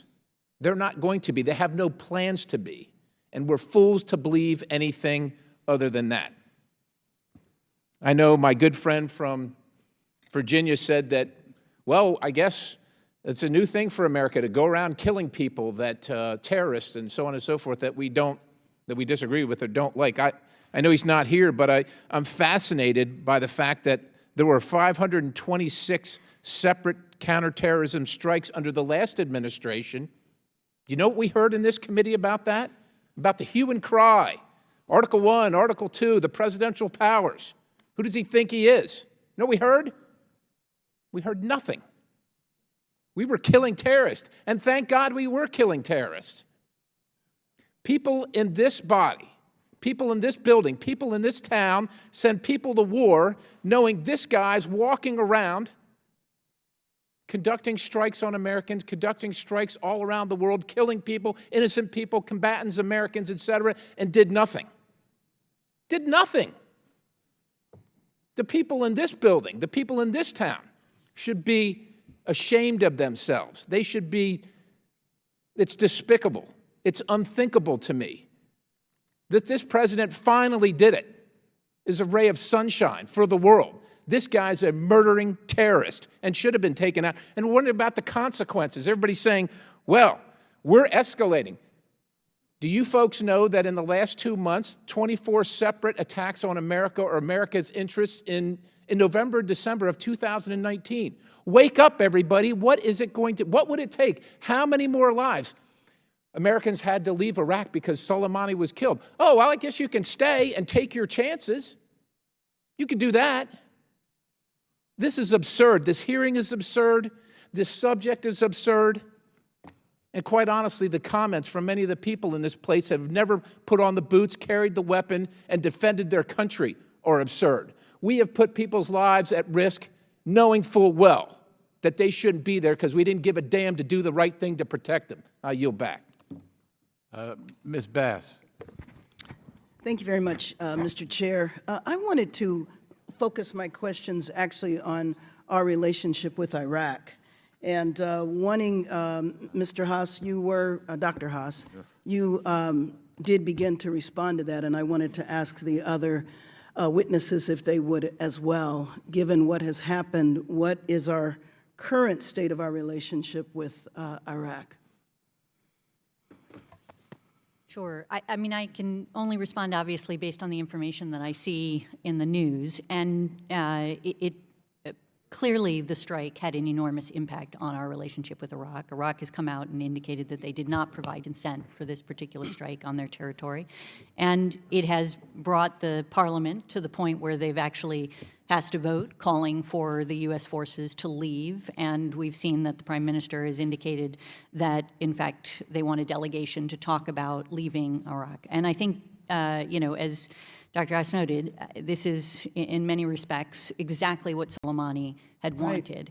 And as a consequence, we're now in a position where I think it will be likely that it is unsustainable for us to have the presence that we've had. I hope that's not true. I hope that we can, in fact, get through this period with them and that their domestic politics don't erupt in such a way that it makes it impossible for us to stay. And I would like to ask your thoughts, Mr. Hadley, on what it would mean if we left. When I saw the protest and the attack on our embassy, I was really shocked. I have been there, been to the Green Zone. As a matter of fact, I went with my colleague on the other side of the aisle, Mr. Shabbat. And knowing how fortified that area was, to see it penetrated the way it was, it certainly left me feeling like the Iraqi military just basically said, have at it. I mean, I don't see how that could have happened without it. And so why did they do that? And what are the implications if our troops were forced out? As I tried to indicate in my testimony, I think it would be a disaster for Iraq, a disaster for the United States, for the Iraqis. It would undermine their sovereignty, compromise their ability to deal with ISIS, and open the door to even more Iranian influence. I'm not pessimistic about this. I think it's a political problem for the government. In that parliamentary vote, as I understand it, all the Sunni and Kurdish representatives stayed away, clearly do not want to see U.S. forces pulled out. There are demonstrations returning in Iraq today, Shia on the street, and they are now focused once again on Iranian influence. So I think if we can buy some time, if we can make the kind of statements that will help Prime Minister Al-Mahdi deal with the problem politically, the domestic political problem he has, and start a process of consultation, we can talk about what is the proper mission, configuration, and role of U.S. forces now that ISIS has been forced out and yet is also organizing to return. I think we can change the mission configuration of the forces, make sure we're partnering closely with the Iraqis, and keep a significant force there. I think it's in the interest of the United States and the interest of Iraq. So, Dr. Haas, thinking about ISIS, I'm thinking about what happened in Iraq, and then also Syria. And the fact that we pulled out of Syria, and I don't know the status of the ISIS soldiers that were in prison and given Iraq and Syria. What are your thoughts about a resurgence of ISIS? Well, I think it's highly likely that there will be a resurgence. Turkey is not, whatever else Turkey is, it is not a full partner in this effort. It's not a priority in some cases for the government. Also, a lot of these people in Syria, unlike Iraq, came from around the world. Iraqis were in many cases much more local. So I assume to some extent that there's a real danger of reconstitution. Will it go back to the way it was? Hopefully not. You know, a lot of things have to happen. Or what about some of those soldiers going back to Europe? Oh, again, I think that in large part depends upon Turkey's behavior. Turkey has often used the flows in both directions as a source of leverage. You know that, both recruits coming to the region and people coming back. But you have to assume that a certain number will get back to Europe. This is, I think, a permanent challenge, to put it bluntly, for European security. I don't see it ever disappearing. Thank you. I yield back. Thank you. Mr. Yoho. Thank you, Mr. Chairman. I appreciate you holding this hearing. I just want to bring us back to the title of this hearing, From Sanctions to the Soleimani Strike to Escalations, Evaluating the Administration's Iran Policy. I read here about Soleimani, some of the facts I grasped about him, and I think most of these are already known. He was Iran's top and most powerful general. He joined the Revolutionary Guard in 1979 during the Iranian hostage crisis, which I remember very well. He rose to their top leader quickly. Commander of the Iran's Quds Force, the elite unit responsible for Revolutionary Guard's foreign operations. He also was considered a nemesis to the U.S. in the Middle East, with American officials blaming him for the deaths and maiming of thousands of American soldiers and the regional allies. David Petraeus, the former commander of the U.S. force in Iraq, described him as a truly evil figure. Before his death, Soleimani was called a living martyr of the revolution by Iran's supreme leader, Ayatollah al-Khamenei. So he was already considered a martyr for the cause. We just sent him to his rightful place. He did occasionally interfere in Iran's domestic policy. Dr. Haas, you talked about, how Iran, the citizens rose up in 2009. Let me tell you about this guy. In July 1999, Soleimani co-signed a letter warning President then Mohammad Khatami that the Revolutionary Guard would put down large student protests if he didn't. He was a bad player. I mean, nobody's disputing that. I want to pivot over to the JCPOA. We were here when that was negotiated, and I remember very clearly John Kerry saying no deal is better than a bad deal. That was a terrible deal, and I applaud Donald Trump for pulling out of that. How binding was the JCPOA, in your opinion? Well, it was binding because the President of the United States entered into it. We entered into it not unilaterally, but with our allies. So, was it signed by anybody? Physically signed. It was signed certainly by the Secretary of State. So he represents the United States. Congress, I think, is a large. It was never voted on. So if I don't sign an agreement to buy a house or a car, if I don't sign the contract, the fact that it's not binding. No, I disagree with you, sir. When the Secretary of State of the United States, speaking for the President, enters into an international agreement, like it or not, that's speaking for the United States. Did our Senate sign it, pass it? Yeah, we enter into all sorts of international arrangements that are not passed under the treaty procedures of the Constitution, in many cases are not voted on. That's a legitimate question about whether we've moved away from the two branches working together in terms of international agreements. I got to take my time back. It was a bad deal, and President Trump did well. The release of the money, John Kerry sat here, and we said, was that money going to go into the hands of terrorist groups? And he says, more than likely, yes, it would. He sat right here and said that, and I think we can speak loudly today, and we can see the results of that. We're talking a lot about imminent threat. Imminent threat, is it Iran capturing our Navy personnel in January of 2016? Was that an imminent threat? Is it the attacks on the oil tankers in the Straits of Hormuz? Or is that an imminent threat? What about Hezbollah and the Houthi rebels taking out the Saudi petroleum pipelines or firing at U.S. naval ships? What about the killing of U.S. citizens and injuring 4 other service members? When is an imminent threat imminent? Do we wait for the next one and say, golly, maybe the next one will be imminent? President Trump did the right thing. And the other thing we don't talk about is the other terrorists that got taken out. Mahdi al-Mohandes. You know, he orchestrated attacks on U.S. and French embassies in 1993. It is time that somebody takes these people out. Go back to Bill Clinton. If you read the book Dereliction of Duty by Robert Patterson, he was offered Osama bin Laden over 10 times. He refused to either capture or to eliminate him. The question is, would 9/11 happen had Bill Clinton done his job? What would happen if President Trump had not done this? What would have happened if George Bush or President Obama would have removed Soleimani or Mohandes when they had the opportunity?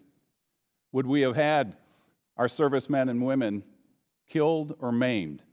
And so this question about was this the right thing or not, leadership is tough. Harry Truman said, if you can't stand the smoke, get out of the kitchen. President Trump did what he had to do, and this country is safer for it, and I think the world is safer, and they're going to look at America and said, thank you for your leadership. I yield back. Thank you, Mr. Keating. Well, thank you. The people that I represent in discussions, they've got one question. Are we less safe now than we were before? And I think this is an important hearing because I think the answer to that question is much more fundamental than just dealing in the prism of the killing of Soleimani. Are we safer with this maximum pressure campaign that we have? And that campaign to date has not been successful. I think that's clear. And part of the reason, maybe the major reason, is no diplomatic arm attached to that. There's no intermediaries there. The idea is beat them to submission and capitulation and then dictate the response of any negotiations. That's perceived no other way by the Iranians than a regime change.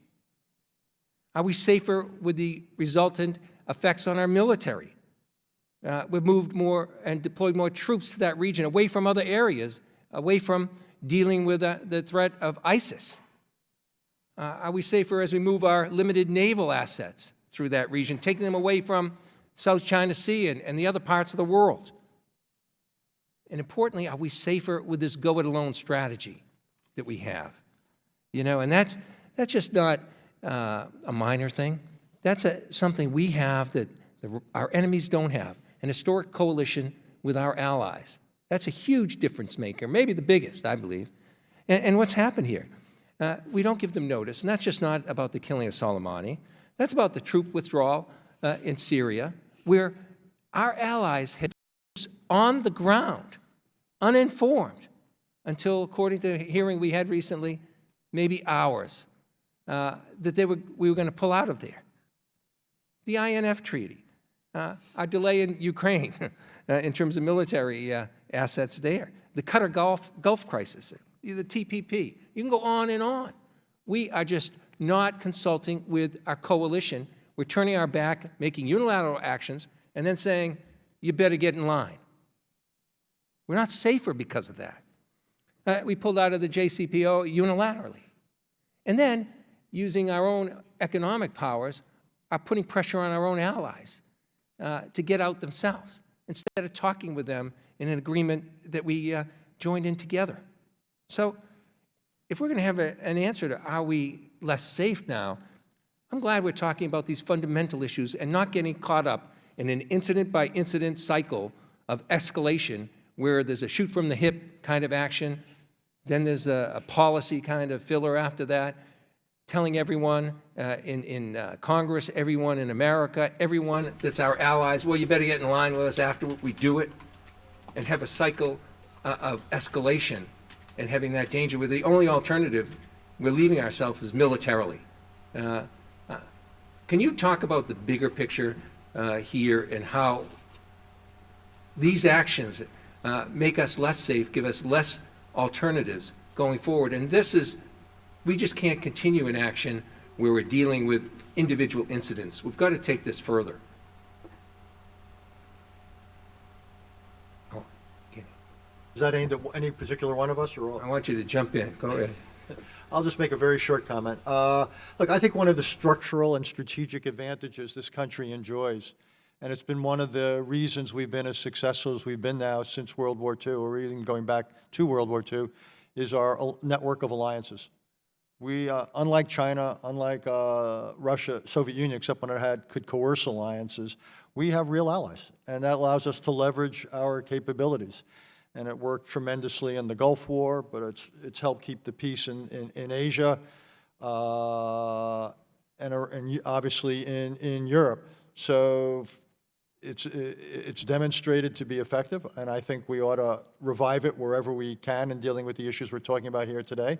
I also think, just as an aside, it's not the subject of today, but the only way we can begin to deal with global challenges is collectively. The very nature of these challenges does not allow any country on its own to effectively contend with them. But so I don't think you'll get a lot of argument about the structural advantage and the case, if you will, for collective action. My understanding is from Brian Hook, who I'm sure has testified before this committee, that at the opening days of the administration, they had the view that the nuclear agreement was inadequate because it didn't close the door on Iran getting a nuclear weapon, and the prior administration had not addressed ballistic missiles or Iranians' activity in the region, that Brian was designated to try to work with the European allies to come up with a common approach to address those three things, and was unable to do so. The administration then has adopted a strategy to try to address these issues. We don't know whether it's going to work at this point. We're in mid-course. My understanding is they continue to talk to our European allies about these issues, and particularly about the nuclear issues. And if we get a negotiation started, which I think is the thing we need to do to keep this from escalating further. My time is, if I could, Mr. Chairman, just It'll for be 20 with the seconds. I want to say this. I was asked by European. this administration to get involved when we were discussing this with our European allies, to see if we can get them on board. You know, I've been talking to our allies personally, and the chances of them walking away from this was zero. And when I told them that, you know what their response was? I said, what's your contingent plan then? And they said, well, we're working on it. That's the problem. Well, we're working on it. They act impulsively, and then, well, we're working on it. That's the point. It's well and good to say we had the discussions. Believe me, I was privy to a lot of that. I yield back. Thank you. Mr. Kinzinger. Thank you, Mr. Chairman. Thank you all for being here. It's a couple of points. On the ballistic missile issue, I remember somebody testifying, and I asked them if, with this nuclear deal, if they included ballistic missiles or tried in that, and they said, well, we did at the beginning, but we knew Iran would never agree, so we dropped it. I was like, okay, well, that's a problem there. So a couple of points. You know, I hear a lot about the safer question, and it makes for good headlines. I want to say, first off, for the military, their job, the military's prime job is not to be safe. It is to keep the American people safe. And so the military as an end state, and if the end state is avoid using the military, we don't necessarily need one at that point except for a defense force. Their job is to keep us safe. And so that gets thrown around a lot. But I've been clear and consistent ever since I've been in Congress. So I supported the administration go into Libya. And I said that that was not something that needed to come to Congress. I can't say that for everybody in here, that they were consistent on both sides and all that either. But I think what's clear, and I would love if, you know, on every one of these strikes that the administration would come to Congress and we could have a debate without, of course, it being an open and revealing plans and opportunities. But what's clear is when this strike happened on day one, on moment one, the second this news came out, I had many of my friends on the other side of the aisle that immediately opposed what happened. And I dare say that a lot of people that were out making comments probably didn't even know Mr. Soleimani's name until he was killed. And so we look at what that kind of knee-jerk reaction is, and then the follow-on of this is going to escalate into World War III. We heard that on more than one occasion. Obviously, there's no World War III right now. And I want to look at the history of how we got to this point anyway. So the other thing people say is, well, now they're going to attack through the proxies. I ask, what's new? I'll tell you, in 2008 and 9, I was in Iraq. I flew ISR. We operated against both, obviously, insurgents in Iraq, but also against Iranian influence in Iraq. Many of my colleagues here did the same thing. They killed 600, estimates 400 to 600, of my fellow men and women in uniform. They've been using their proxies ever since. I remember under the prior administration when we were talking about the ISIS fight, The concern was when ISIS was defeated that the Iranian proxies would turn against the American presence in Iraq. So this isn't a new response. And so what I would argue is if you look over the years of history of Iran, and specifically the years of history of Soleimani, it was nothing but attacks and provocations against the United States of America. In fact, many of us on both sides of this aisle were actually upset with the administration for not responding to its, they say, drone attack. It's the equivalent of the economic damage of destroying 10 F-16s, by the way, because of the cost. Many of us were upset with the administration's lack of response against the attack on the Saudi oil fields. And then when the response finally comes, finally, the first time the United States has taken kinetic military action against Iran in response to the many provocations from Iran, they target the one man that is responsible for these provocations and not 100 people that are working a few surface-to-air missile sites because it wouldn't be escalatory. And then the response was, we're escalating. And then we see this unfortunate, tragic shoot-down of the Ukrainian airliner. And many of my colleagues here started claiming it was a response because of the United States escalation. They, in essence, blame the shoot-down of the airliner. Yeah, the Iranians pulled, but we would not be here if it wasn't for the United States. And I would remind you that when we killed Soleimani, the Iranians chose to escalate by attacking our bases in Iraq. And in full expectation of a response by the U.S. president, they had their air defense systems on high alert. And that's when that happened. Did that response ever come from the United States? No.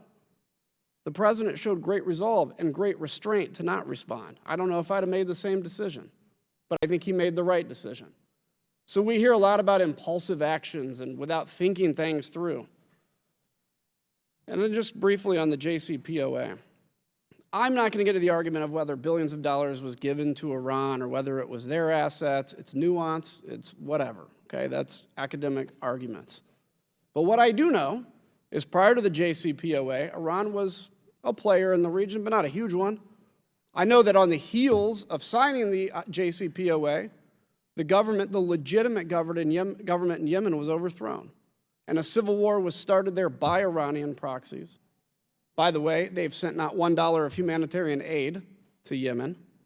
I know that Syria, the presence of Iranians in Syria showed up immediately after the JCPOA. Maybe it was the money, maybe it was because they felt untouchable. But when you look at regional behavior, that is essential to curtail. And I would argue that the destruction and the killing of Soleimani, all the doomsday scenarios that my friends have predicted have not come true yet. They may, but that's not going to be a result of the United States. It's going to be a result of the decisions and behavior by Iran in the region. I had questions, but I don't have time for them. So with that, I thank all the witnesses for being here and spending the time today and your expertise. And Mr. Chairman, I'll yield back. Thank you very much, Mr. Berger. Thank you, Mr. Chairman, and thank you to the witnesses for your years of service to our country. I'd like to first start by acknowledging the loss of Nawaz Walid Hamid, who was a resident of Sacramento County, the area that I represent, the American contractor, and our hearts go out to his family. And you know, it is important for us as the United States of America to protect our citizens and our men and women that are around the world. With that, you know, it's unfortunate that we're seeing such partisan dialogue here. I mean, none of us thinks Soleimani was a good guy. All of us agree that, you know, he supported proxies that had the specific intent of disrupting the Middle East and moving us away. And, you know, I think the frustration that many of us have, and I would hope folks on the Republican side of the aisle feel the same way, is the decision-making process. We've had a joint decision-making process that has served our country well, that has been methodical. And you know, I think, Mr. Hadley, you and I have chatted about that decision-making process where you do bring in dissenting opinions. You do, unless there is that imminent threat, and thus far the administration hasn't been able to explain to us what the imminent threat was, and in fact, it does not appear that there was, at this particular moment in time, et cetera, that they had to act spontaneously. It serves our country to actually go through that methodical process and understand the consequences of our actions. We may still take those actions, but if the administration and Congress are on the same page, it does project strength as opposed to the lack of strength and cohesion. And I think that's what has many of us on the Democratic side, and again, I would hope the Republican side, frustrated with this administration. Maybe Ms. Haynes or Mr. Hadley, both the Bush administration and the Obama administration had discussions about removing Mr. Soleimani and came to a different discussion. Was there a joint decision-making process that took place in both administrations that you could talk about? They weighed the consequences of these actions, is that correct? And came to a different conclusion.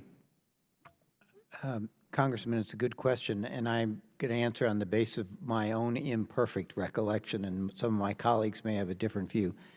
I do not remember the issue of taking out Soleimani coming to the formal NSC process.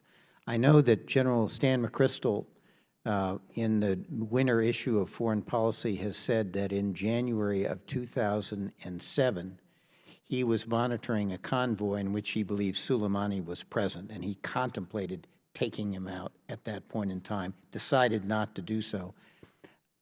Again, my colleagues may disagree. I'm not aware that came to the White House either before, during, or after that decision. It was an operational decision. So we did not have, so far as I can recall, formal consideration of that. And Ms. Haynes, within the Obama administration? Yeah, thank you, Congressman. In the Obama administration, and again, also with my personal recollection, there was not a particular decision teed up in the formal process whether we should take action or not in a particular scenario.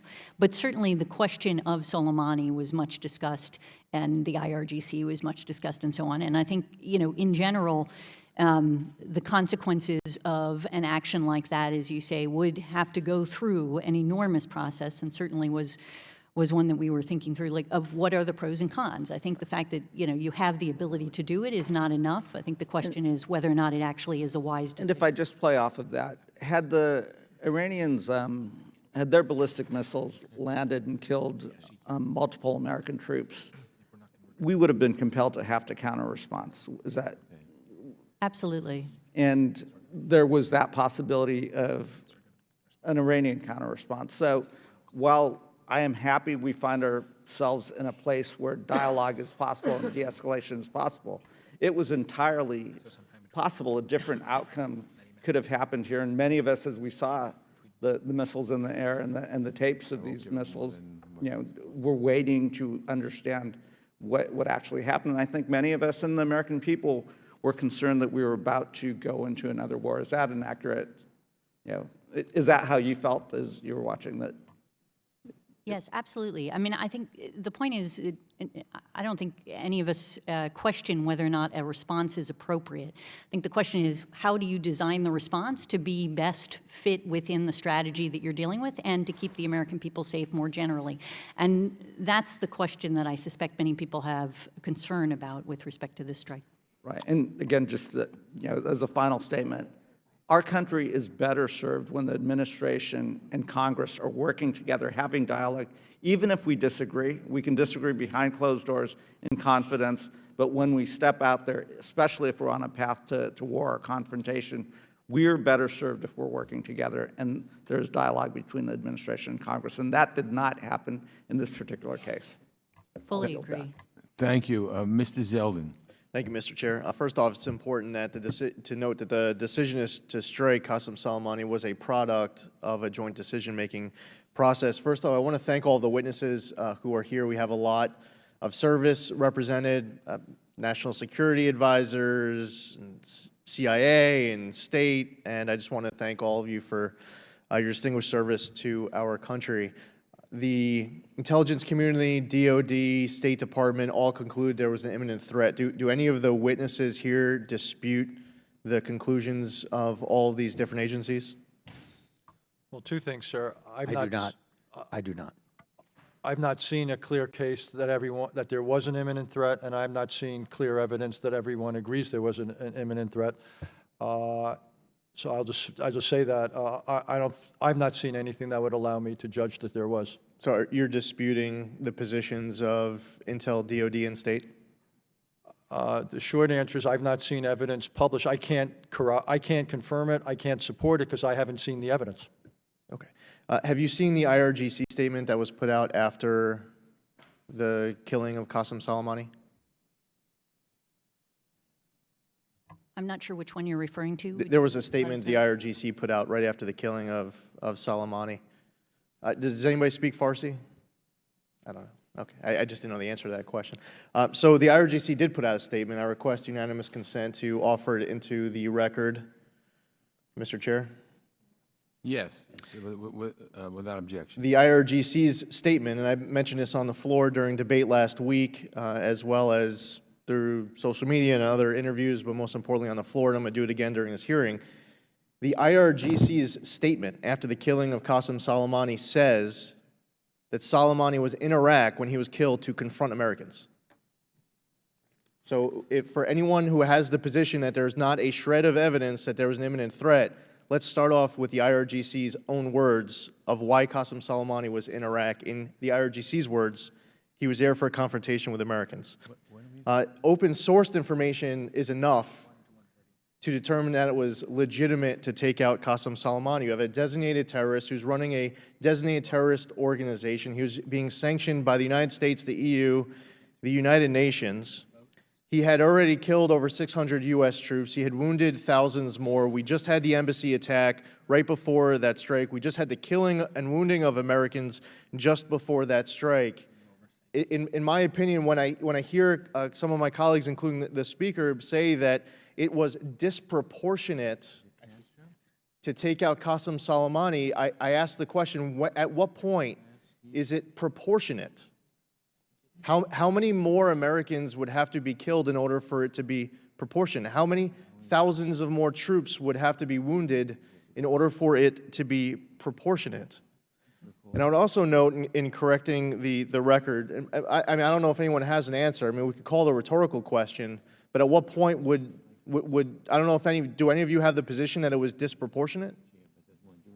I think there are a number of things that you just said. One is, just to be clear, because I think sometimes this gets said publicly, the fact that you are a designated terrorist for purposes of sanctions does not provide authority to take action, lethal action certainly, against that individual.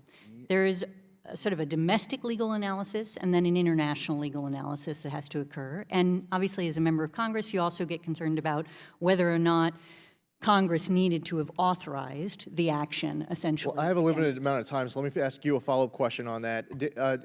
Did President Obama have the authority to conduct the drone strikes in 2011 in Libya, targeting Gaddafi? Yes. Okay, so the Department of Justice has, over the years, essentially concluded that the President has the authority and the power to take action under the Constitution where there is an important national interest to protect for the United States without congressional authorization, but you provide a war powers report. If you remain in hostilities for 60 days, then essentially Congress has to authorize it, or you bring your forces home. I appreciate that. It's also important to note that President Obama, the Obama administration, their legal justification was under the AUMF. Ma'am, I'm sure that, I mean, we're not going to, I have a limited amount of time, but I'll be happy to talk to you offline or show you any products that were put out by the administration. With my limited time, I just want to say to the Iranian protesters who are out there right now, who want prosperity, stability, freedom, they want a better way of life. There are many here who are watching in the United States Congress, in the United States, wishing them the best, wanting a better future with vision and hopes for their nation. So for all those Iranian protesters who are out there right now in search of a better future, we're watching, we're praying, and wish it works out in the best for you and want to be supportive however is appropriate. I yield back. Thank you, Mr. Espaillat. Thank you, Mr. Chairman. Thank you, witnesses, for being here. Mr. Chairman, I first want to express my disappointment that Secretary of State Mike Pompeo is not here today to answer substantive questions that we have regarding this particular issue.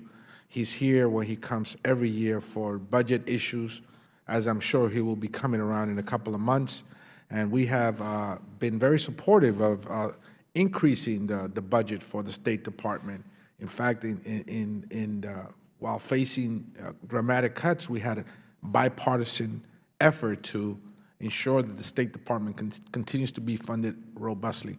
And so I'm disappointed that he's not here to answer any questions. But I want to say that although I was not here when the JCPOA was adopted, I recognize that, in fact, it wasn't a fully strong document, but it was a good beginning. It certainly didn't have anything regarding fighting or ensuring that Iran funds some bad actors in the world, or that it steps away from its interballistic missile program. But it was a start, and what I hear from the inspectors is that, in fact, they complied with most of the provisions of that, if not all of the provisions of that agreement. So my questions to you individually, and this is a yes or no answer question, is whether or not you feel or you gather enough information or evidence that from the inspectors or otherwise that you feel that Iran comply with the provisions established by the JCPOA. Mr. Haas, do you feel that they comply? Yes or no? Based on everything I've read, the international inspectors made the case that Iran was in compliance. Ms. Haynes? Yes, same. Mr. Hadley? So far as I know, yes. Okay, so do you feel that the region now, or our allies in the region, are safer now today than they were after the signing of the agreement? Mr. Haas? Whether our allies are safer than they were. The region and our allies in the region, yes. Israel, other allies that we have in the regions, and the region itself, is it safer now than it was after the signing of the agreement? In terms of the nuclear threat from Iran? In general, including the nuclear threat. Well, in general, I would say the region has continued to deteriorate, so I think most of the countries and people of the Middle East are less safe than they were 5 years ago for a host of reasons. Okay. Ms. Haynes? Yeah, I have nothing to add. Mr. Hadley? They're less safe overwhelmingly because of Iran's destabilizing activities. But do you think that the deterioration of the destabilization of Iran to some degree had some connection with this administration ripping up the agreement, the JCPOA? No, I think as I think one of the members said, their destabilizing activities were ongoing before the JCPOA, and if anything, they stepped up after the JCPOA, long before President Trump decided to withdraw in 2018. Let me just say that I also think that, in fact, it was a good start. I'm not arguing that things could have not gotten better, including that aspect of our discussion.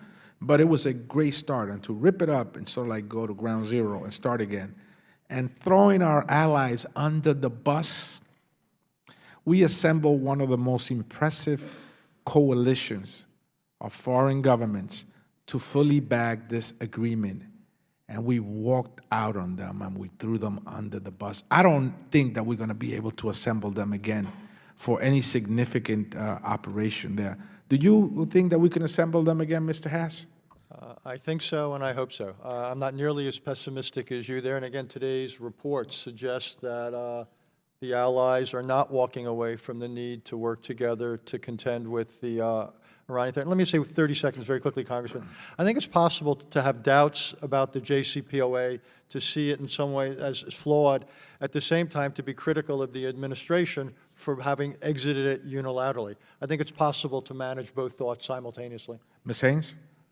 Thank you. I think the one thing that I would like to add is on a rare moment of disagreement with Mr. Hadley, I really do believe that Iran's destabilizing activities increased measurably after President Trump withdrew from the agreement and began to exercise his maximum pressure campaign, and largely because there really wasn't that diplomatic off-ramp, and this was the way for Iran to respond. Thank you, Mr. Chairman. I just want to conclude by saying that I'm cautiously optimistic. Thank you. Thank you, Mr. Espaillat. Mr. Mast.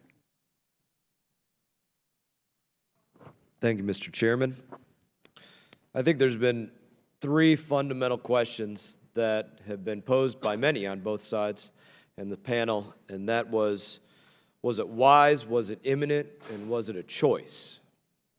And I want to talk about all those three things, maybe in a euphemism or a comparison. I look at Soleimani as a terrorist nest, as a terrorist machine gun nest, really. He's been spraying rounds at the U.S. for many years on many different fronts. So if I look at him like a terrorist machine gun nest, and I ask myself, number one, is it a choice to take that nest out? This is something I have very specific experience with on the theaters of war and our battlefields. Yeah, it's a choice to take that out all day long.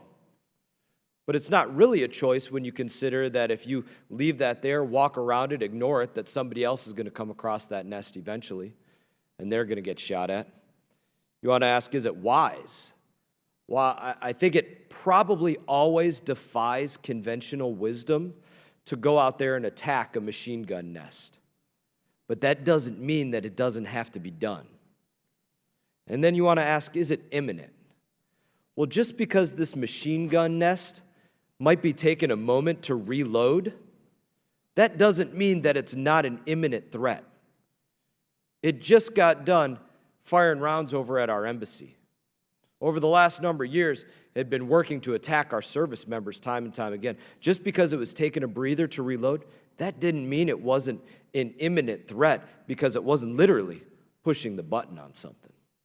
Now I want to ask a question. Some people might call this rhetorical, but I'm not going to ask it as rhetorical. There's a number of my colleagues still remaining here. I am more than willing to yield to any of my colleagues that want to answer this question. If you walk out this hallway and you take a right and another right and another right, you're going to come to several beautiful walls that have the names of our fallen service members from the War on Terror. And I would ask, can any of you provide me one name on that wall that doesn't justify killing Soleimani? I got 2 minutes and 30 seconds. I'll be more than happy to sit here and wait. Somebody provide me with a name on that wall that does not justify his killing.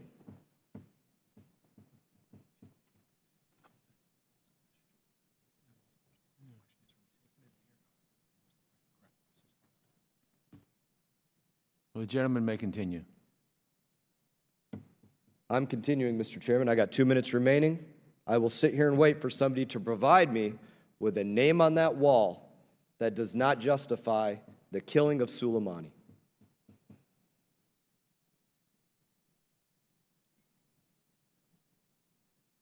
Thank you, Mr. Mast. I think you've made your point. Mr. Phillips. Mr. Chairman, I have not yielded back my time, and I still have a minute you're and 45 seconds You're remaining. disrupting the I will procedures not right now. yield back my time, Mr. Chairman. You're disrupting I the have a procedures, minute and Mr. 45 Mast. seconds remaining, of which I would like to wait for somebody to provide me with a name of somebody on our memorial wall who does You're not out of order, Mr. justify Mast. the killing of Soleimani. You are out of I order. will not yield You back are out my of time. order, Mr. Mast. I will Mr. not Chair, yield back made my your time. point. I am Mr. not Chair, out of order. Mr. You Chair, are out of I'll order, yield a Mr. minute. Chairman, for reclaiming this time. Mr. Chair, I'll yield a minute of my time to Mr. Mast.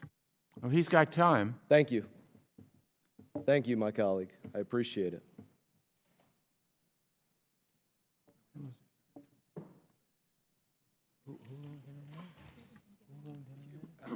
Mr. Phillips doesn't have any time. Just wait for Mr. Mass's time to expire. Okay, when is his and then time say it's now expire? Mr. Phillips' time. Did they add, did someone add things to it? No, because he didn't have time. No, 1:30, whatever. Yeah, it's his time. Only his time? Yeah, it's Mass. Okay. Just call Mr. Phillips. Why did Phillips give him an extra minute? It was what?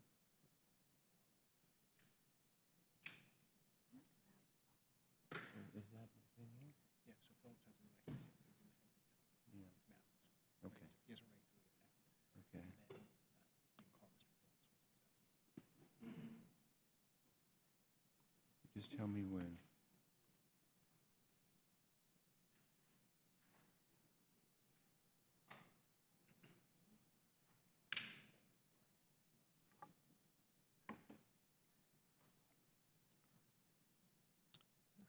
Mr. Chair, if I might begin?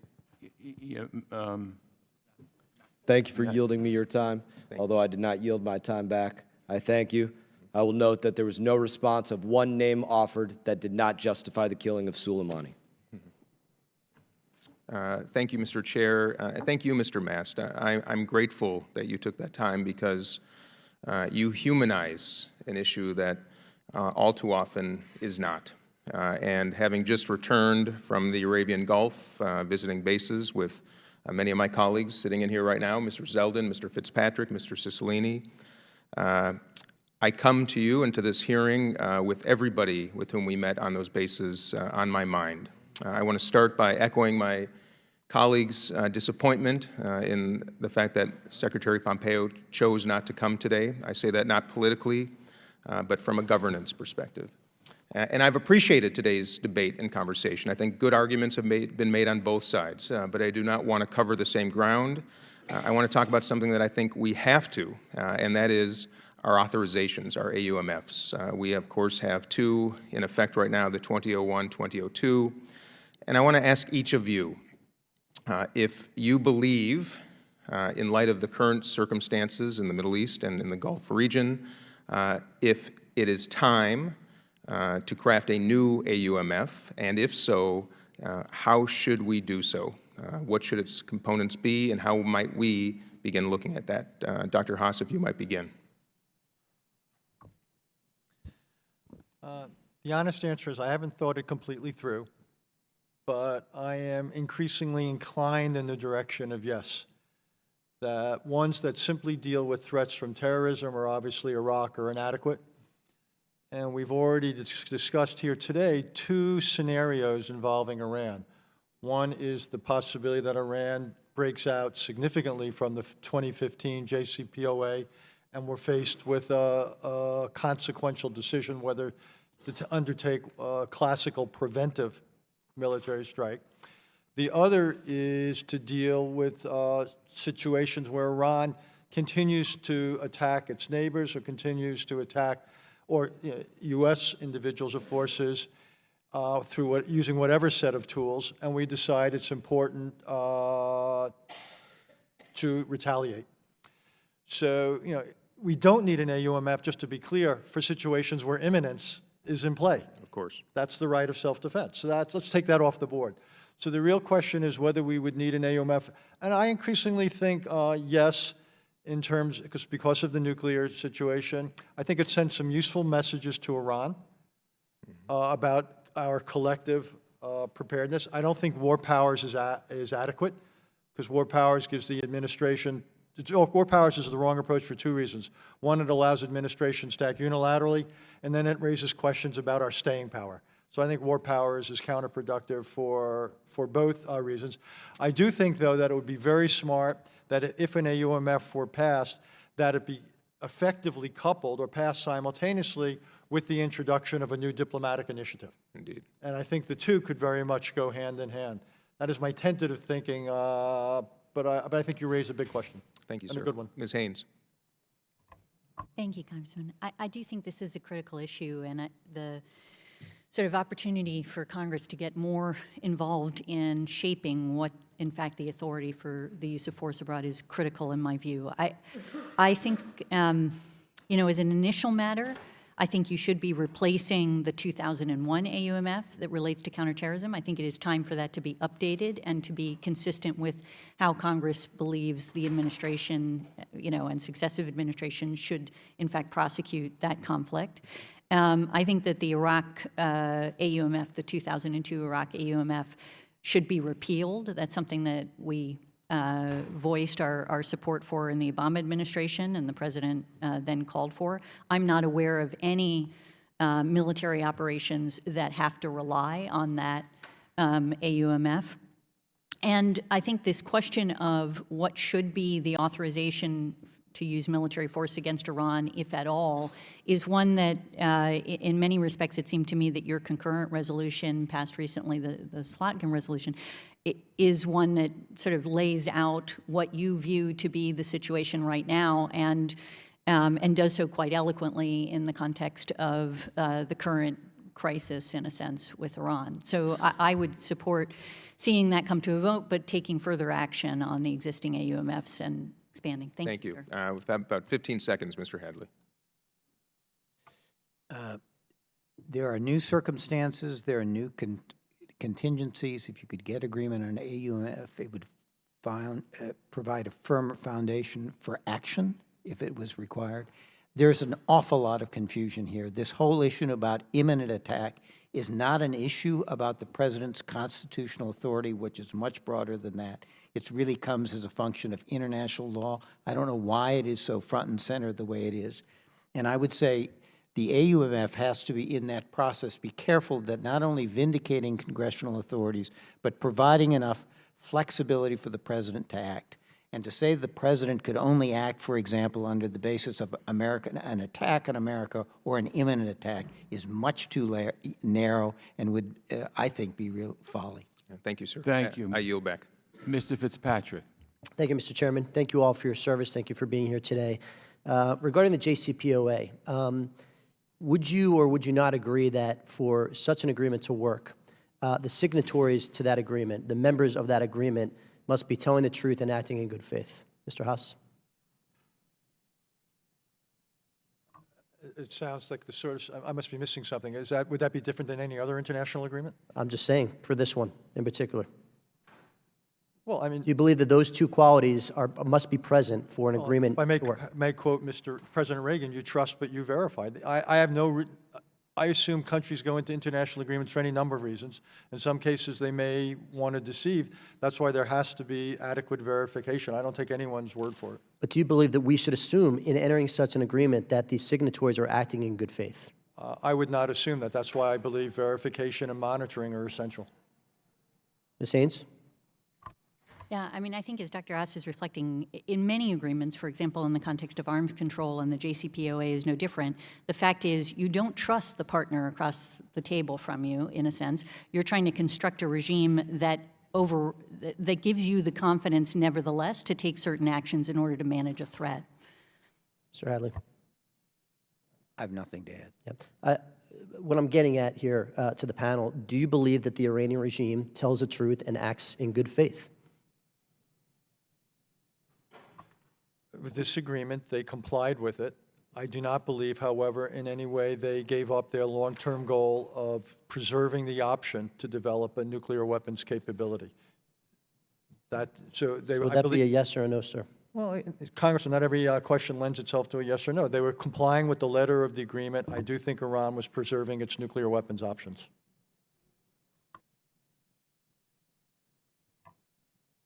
I think the whole construct around the JCPOA is to avoid a situation in which you have to rely on simply a statement from the Iranian government that says we're complying. We actually created the verification and monitoring regime just to deal with that issue and to provide us with greater insight so that we could credibly judge for ourselves whether or not compliance was occurring and rely on additional third parties like the IAEA to tell us. I think because there was so little trust in the Iranian regime, that is why a lot of members of Congress and others thought that the JCPOA was not adequate because it did not push off or totally eliminate the option of Iran to have a nuclear weapon. So with the isolated kinetic strikes that took out Osama bin Laden, Abu Bakr al-Baghdadi, Qasem Soleimani, did the panel support and do you believe it was the right decision to make to conduct that raid on bin Laden, on Abu Bakr al-Baghdadi, two leaders of ISIS? I would argue yes. Yes, I think these are very distinguishable circumstances. Thank you. Yes. And how are they distinguishable, Ms. Haynes? Sure. So in the context of, for example, Osama bin Laden, the head of a terrorist organization that we were at war with and that we had, in fact, an authorization to use military force against, the United States took action. I don't think that was a surprise to anybody. I don't think that, it created a circumstance in which we were taking on a new war, for example, against a whole other nation state. Do you believe Mr. Soleimani is the head of a terrorist organization? I believe that Qasem Soleimani supported and engaged in terrorist action, and there's absolutely no question about that. And I don't have any, look, you know, as I said in my testimony, as I've repeated, and I think as others have as well, I think he deserved his fate. I don't think that's the issue. I don't mourn the loss of Soleimani. I think the issue is that in every circumstance, when you're using the awesome military force of the United States and you're engaging in these issues, you have to do so as part of a strategy. And the question always occurs, is this the right target? Is this the right action to be taking in this context?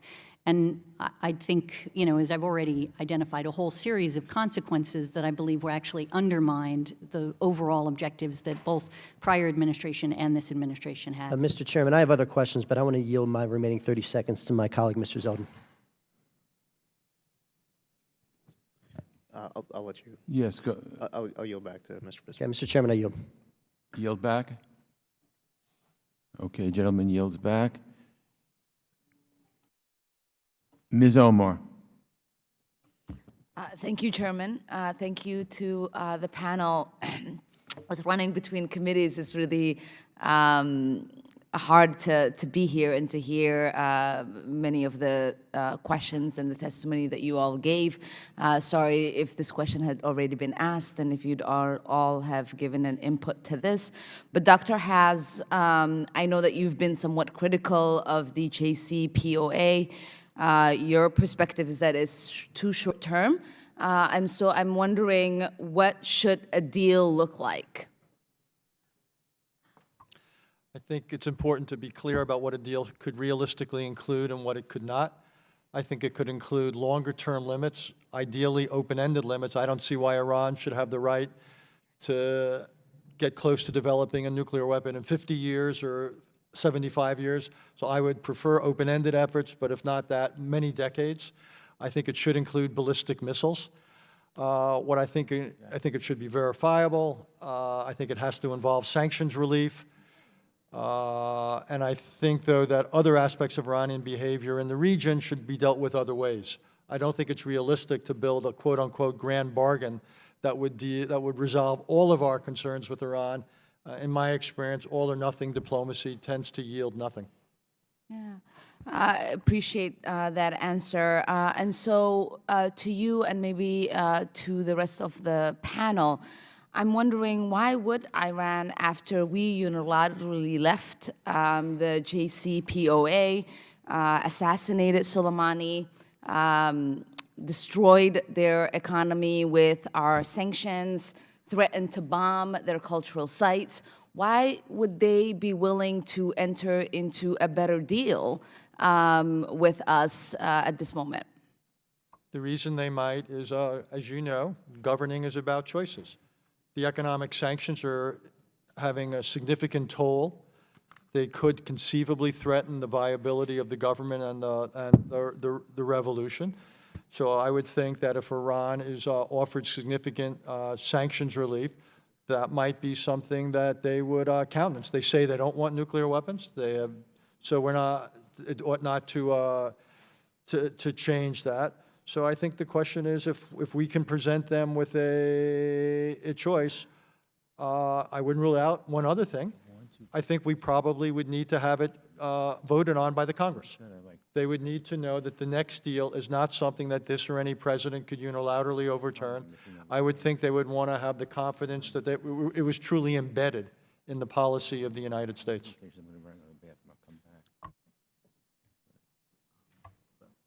Thank you, Congresswoman. I guess from my perspective, you know, I continue to hope that there is an opportunity for negotiations and diplomacy, and I think we do need to invest in that, and I, you know, have indicated that that's one of my recommendations moving forward. I think it is very unlikely that we're going to see the Trump administration capable of bringing the Iranians to the table and negotiating a deal like that. I think that's a reality, and you know, unfortunate as that is. Thank you. Mr. Bradley, did you have anything to add? I'm a little more optimistic than my good friend Avril Haines is, and I think Richard Haas said it very well, and I subscribe to his comments. Well, I appreciate your insights, and it's I think, quite fascinating to hear that you all think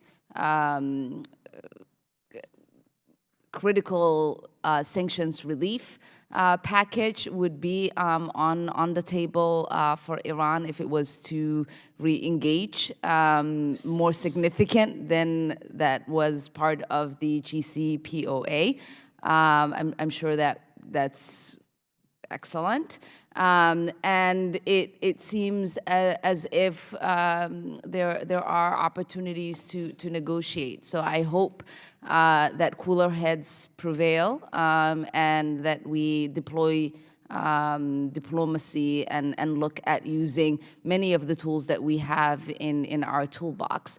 Because what is happening right now in the ways that things have escalated is not going to make us safer, and it's not going to alleviate the economic burdens that the civilians of Iran are facing at the moment. Thank you, and I yield back. Thank you. Mrs. Wagner. Thank you, Mr. Chairman, over here. 2 weeks ago, President Trump ended Qasem Soleimani's brutal reign of terror that killed and maimed countless Americans and coalition forces and threatened many, many more to come. I urge all Americans to unite behind the president's defensive decision to strike one of the world's most powerful terrorists who is organizing attacks against Americans in Iraq, in defiance, I might add, of UN Security Council Resolution 2231. He shouldn't have even been in Iraq, shouldn't have been in Beirut, shouldn't have been in Damascus. For far too long, Tehran has been permitted to act with impunity against U.S. allies' interests and its personnel. I applaud the president for making our red lines clear. Clear to the Iranian regime that attacking Americans is never acceptable, and when American lives hang in the balance, Iran will be held to account for its actions. The Middle East is a safer place when the United States is clear and consistent in its intentions. Mr. Hadley, to what degree are Iran's proxies dependent on Tehran for financial, material, and technical assistance? And how successful has the United States been in preventing Iran from providing significant support to these proxy groups? I'm not privy to intelligence anymore and haven't been for a long time on these subjects. My understanding is that the economic pressure that Iran is now under has resulted in some diminishment of the resources that are available to these groups. I think, for example, Nasrallah, who's head of Hezbollah, has actually complained that he doesn't have enough resources for his activities. So I think it is having effect based on what I've read in public sources, but I don't have the kind of intelligence sources available to me that would allow me to give you a better answer to that question. Well, I thank you. They've clearly gone through the $150 billion plus that were sent over by the Obama administration, strapped to pallets to be used for these proxies to kill people around the globe, including our American allies and assets. After the Iranian regime admitted that it shot down Ukrainian International Airlines Flight 752, tragically killing 176 passengers, and I know it's been discussed here at length, protests did erupt across the country. Mr. Hadley, how are these protests connected, do you think, to the pro-democracy, pro-economic reform demonstrations of the last few years? And do you think that this public outrage will constrain Iran's foreign policy? Can it be constrained? It's been interesting to see how many demonstrations there have been in the last 2 years of people demanding accountability from their governments, ending of corruption, less sectarianism, governments that actually perform. You've seen it in Algeria, you've seen it in Sudan, you've seen it in Lebanon, you've seen it in Iraq, you've seen it in Iran, a lot of other places in the Middle East. This is a positive thing. And I think it is one of the sources of leverage on the Iranian regime that may make them willing to come to the table and negotiate an outcome, because they put down the demonstrations in October and November only by a fairly brutal use of force. And I think they are worried that the additional sanctions will kindle a return to those kinds of demonstrations that could threaten the regime, and is a threat to the regime, as Richard Haas said, that might bring them to the table. I absolutely agree, and that's why I also share your bullishness on the opportunity that we have at this moment of time to bring Iran to the table for further negotiations, more now than ever. And these protests and the public outrage, I think, could really have an effect as we go forward in foreign policy and such. So there are reports that indicate that Iran has worked to reduce internet connectivity near universities, hotspots, limiting the impact of these protests. How vulnerable is the regime to information operations, and how should the U.S. be using information to target the regime's weaknesses and empower this change? Mr. Hadley? Well, they have cut off the internet to keep demonstrators from organizing as a part of their suppression of public demonstrations, clearly. You know, our best information operation has always been truth, and trying to get it to the people in these closed societies, because what is really the toxic element for them is actually truth about what's happening in the world. And I think we have not done as good a job as we should in getting truth available to people in these totalitarian or authoritarian societies. I agree. My time's expired. I shall yield back, but here is to truth and the Iranian people. Thank you. Ms. Wild. Thank you, Mr. Chairman. Good afternoon. I'd like to start with a question to you, Ms. Haynes. Recently, I had the honor over the Christmas week of traveling to the Middle East and meeting with our troops, some of the extraordinary service members who put their lives on the line for us, and I've been thinking about those men and women an awful lot over the last couple of weeks. Last week, the President said we must all work together toward making a deal with Iran that makes the world a safer and more peaceful place. But then just this past Sunday, he tweeted, "I couldn't care less if they, the Iranians, negotiate." We in Congress, unfortunately, have been given little to no information about the administration's intelligence that they allegedly had before this strike on Soleimani. So my question to you is, in your assessment, does the President and his administration have a clear strategy to actively reduce tensions between Iran and the United States and to prevent conflict?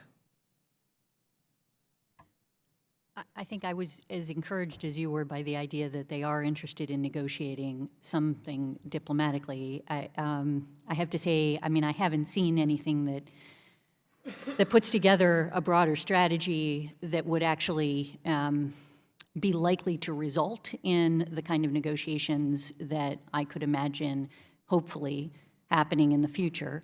But, I mean, honestly, I don't know that I would know. I certainly hope that they do have something, but I hope also that they will share it if they do, so that we can actually all participate in understanding it and pushing forward on it.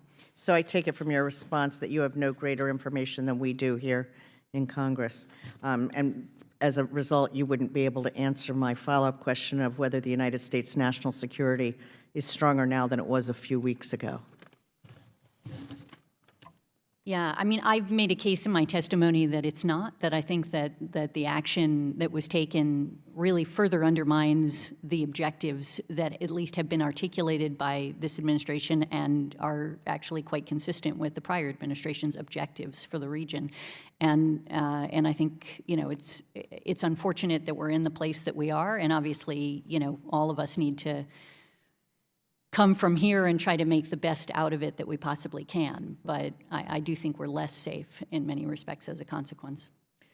Dr. Haas, I'd like to ask you, and first I'd just like to state the obvious, I think, that while tensions between Iran and the United States revolve around many issues, none of these issues are more consequential than the possibility of Iran obtaining a nuclear weapon. I think we can all agree on that. In the aftermath of the strike on General Soleimani, Iran announced that it would no longer abide by the JCPOA restrictions on Iran's uranium enrichment activities, as well as restrictions on further research and development that could contribute to building a nuclear weapons program. And so my question to you is, with this as context, has the strike made it more or less likely, or neither, that Iran will ultimately be able to develop a nuclear weapon? I'm not avoiding your question. I think the answer is it's too soon to know that. I think the U.S. decision to exit the JCPOA set in motion a chain of events which explains where we are. Because I can't answer your question, I would say two things. One is we ought to be communicating to Iran certain red lines that would be the limits to our tolerance of what they might do. And that would reflect our views, Israel's views, Arab views. We do not want Iran doing certain things. Secondly, I do think we ought to put forward, as we discussed before, an initiative that would improve upon the JCPOA and put it forward in terms that might be actually not totally unattractive, conceivably even attractive to the Iranian government, given the circumstances they find themselves in. I want to avoid a situation where we can't answer your question. And what we fear, and what could actually be, is that Iran begins to reduce the time that would be available for intelligence agencies to discern exactly how far they are away. If we ever reach that point where we simply don't know, or it starts getting close, what I would call the near nuclear option, one, we will have a big debate, as will Israel, about whether to undertake a preventive military strike. Two, Saudi Arabia, Turkey, Egypt, and others will begin to have their version of National Security Council meetings about whether they need to follow suit and develop nuclear weapons options of their own. And as bad as the Middle East is right now, it doesn't take a whole lot of imagination to see how much worse that Middle East would be.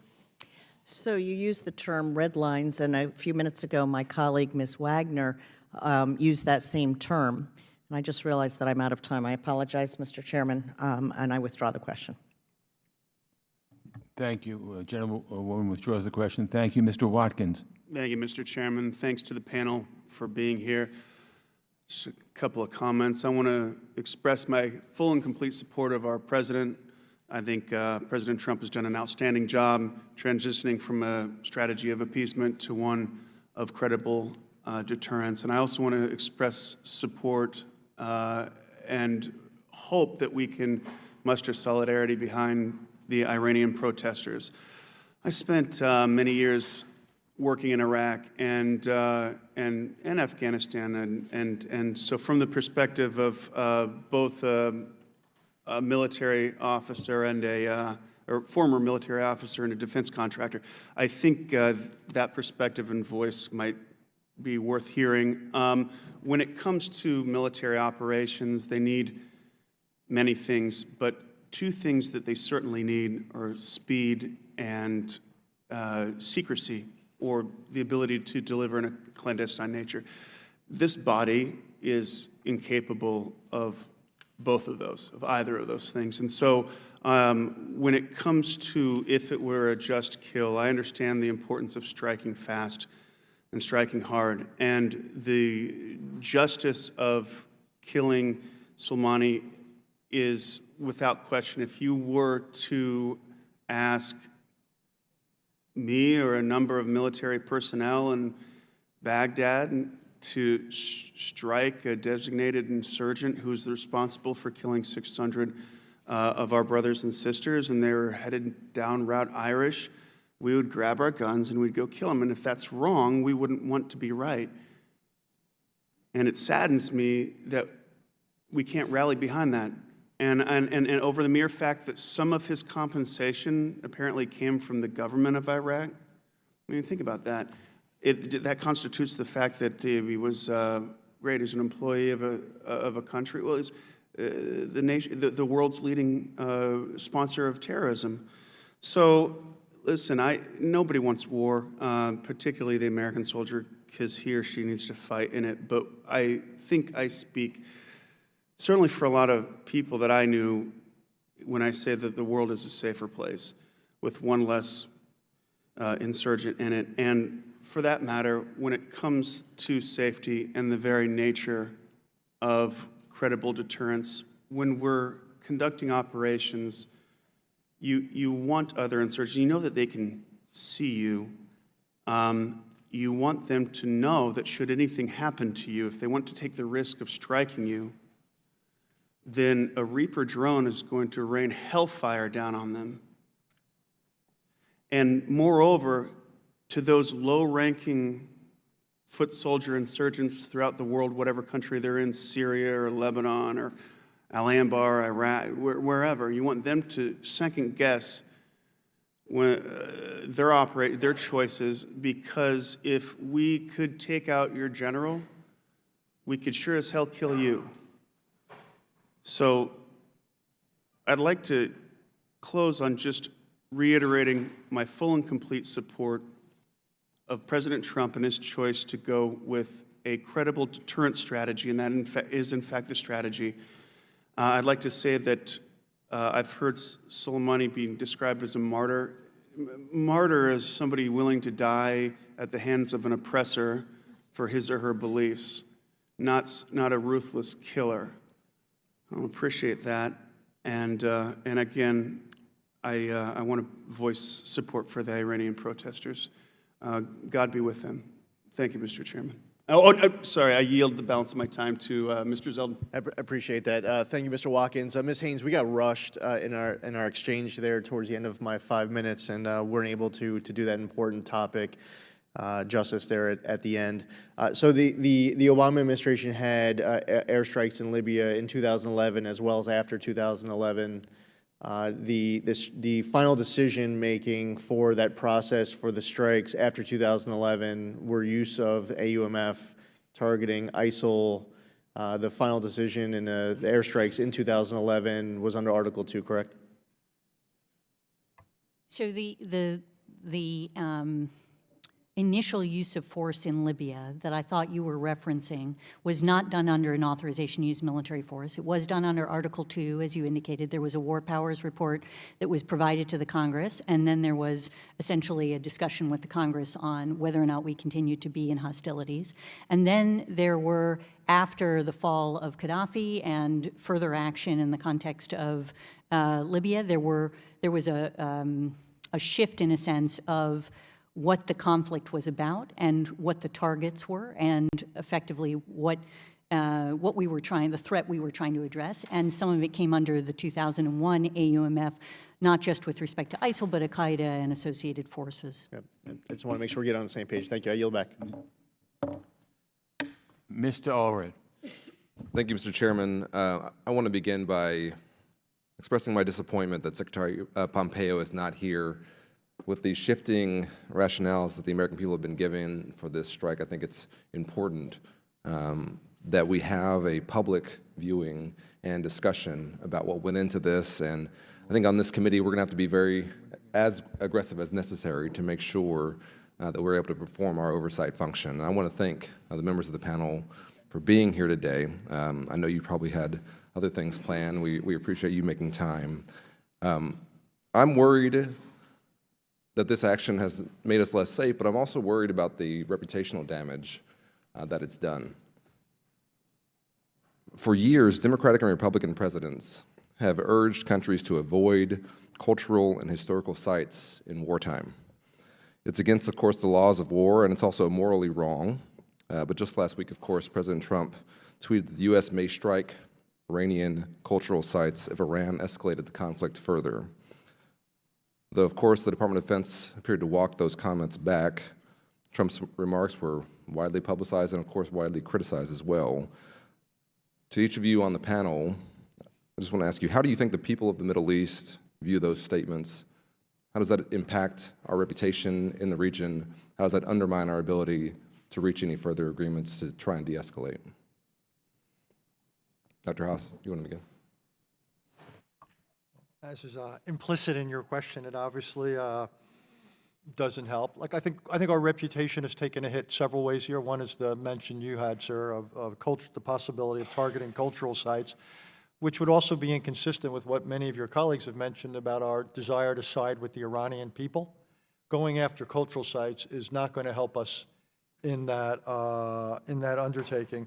I think also we've hurt ourselves a little bit on not being able to publicly back up the claim of imminence, and that's clearly hurt us in Iraq, because it makes it much harder to justify what we did. And all this doesn't take place, shall we say, absent the context, and the entire post-2003 inability to demonstrate the WMD link to Saddam.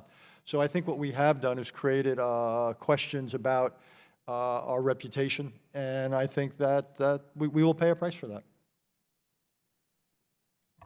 Thank you, Congressman, and particularly for bringing this issue up, because I think from my perspective, you know, I've found that I'm somebody who believes very strongly in international law. I spent most of my career working on international law, and I think it serves American interests in enormous ways. And to see the president tweet essentially what would be a war crime, you know, as something that we should do or could do or anything along those lines, to also talk about disproportionate strikes, which is also not consistent with the law of war.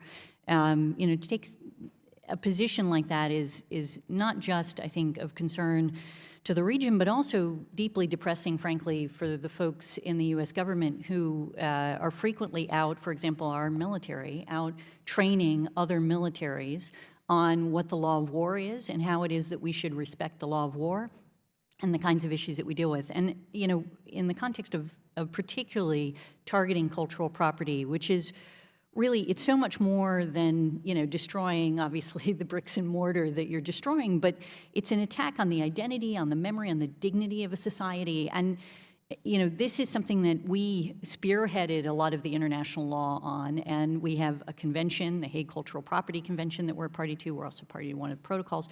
It's something that we've really celebrated in the United States in many respects as an issue that we should be promoting leadership on, and I found it very deeply depressing, frankly.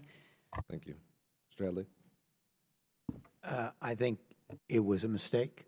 As you know, as you indicated, the Department of Defense began to walk it back. I think Secretary Pompeo said any strikes in Iran would be against legal targets, which of course would rule out the cultural sites. So I think it was a mistake, and I think I would not expect to see the United States attacking cultural sites. Well, I think we sometimes fall into the bad habit of pretending that the words of the President of the United States don't matter, and that we can just have this debate as if those things weren't said, and as if we did not threaten a war crime in this region, in which we know how long some of these words can echo. I think the reason that the free world follows us and that despots and dictators fear us is because of our values, because of who we are and what the American flag and what our system of government and our values mean around the world. When we undermine that, I think we do much, much more than any insurgent attack could do to us, much more damage than any foreign country could do to us, because they cannot defeat us militarily. But we can undermine our own values abroad, and it deeply worries me, and I'm glad that we're having this discussion today.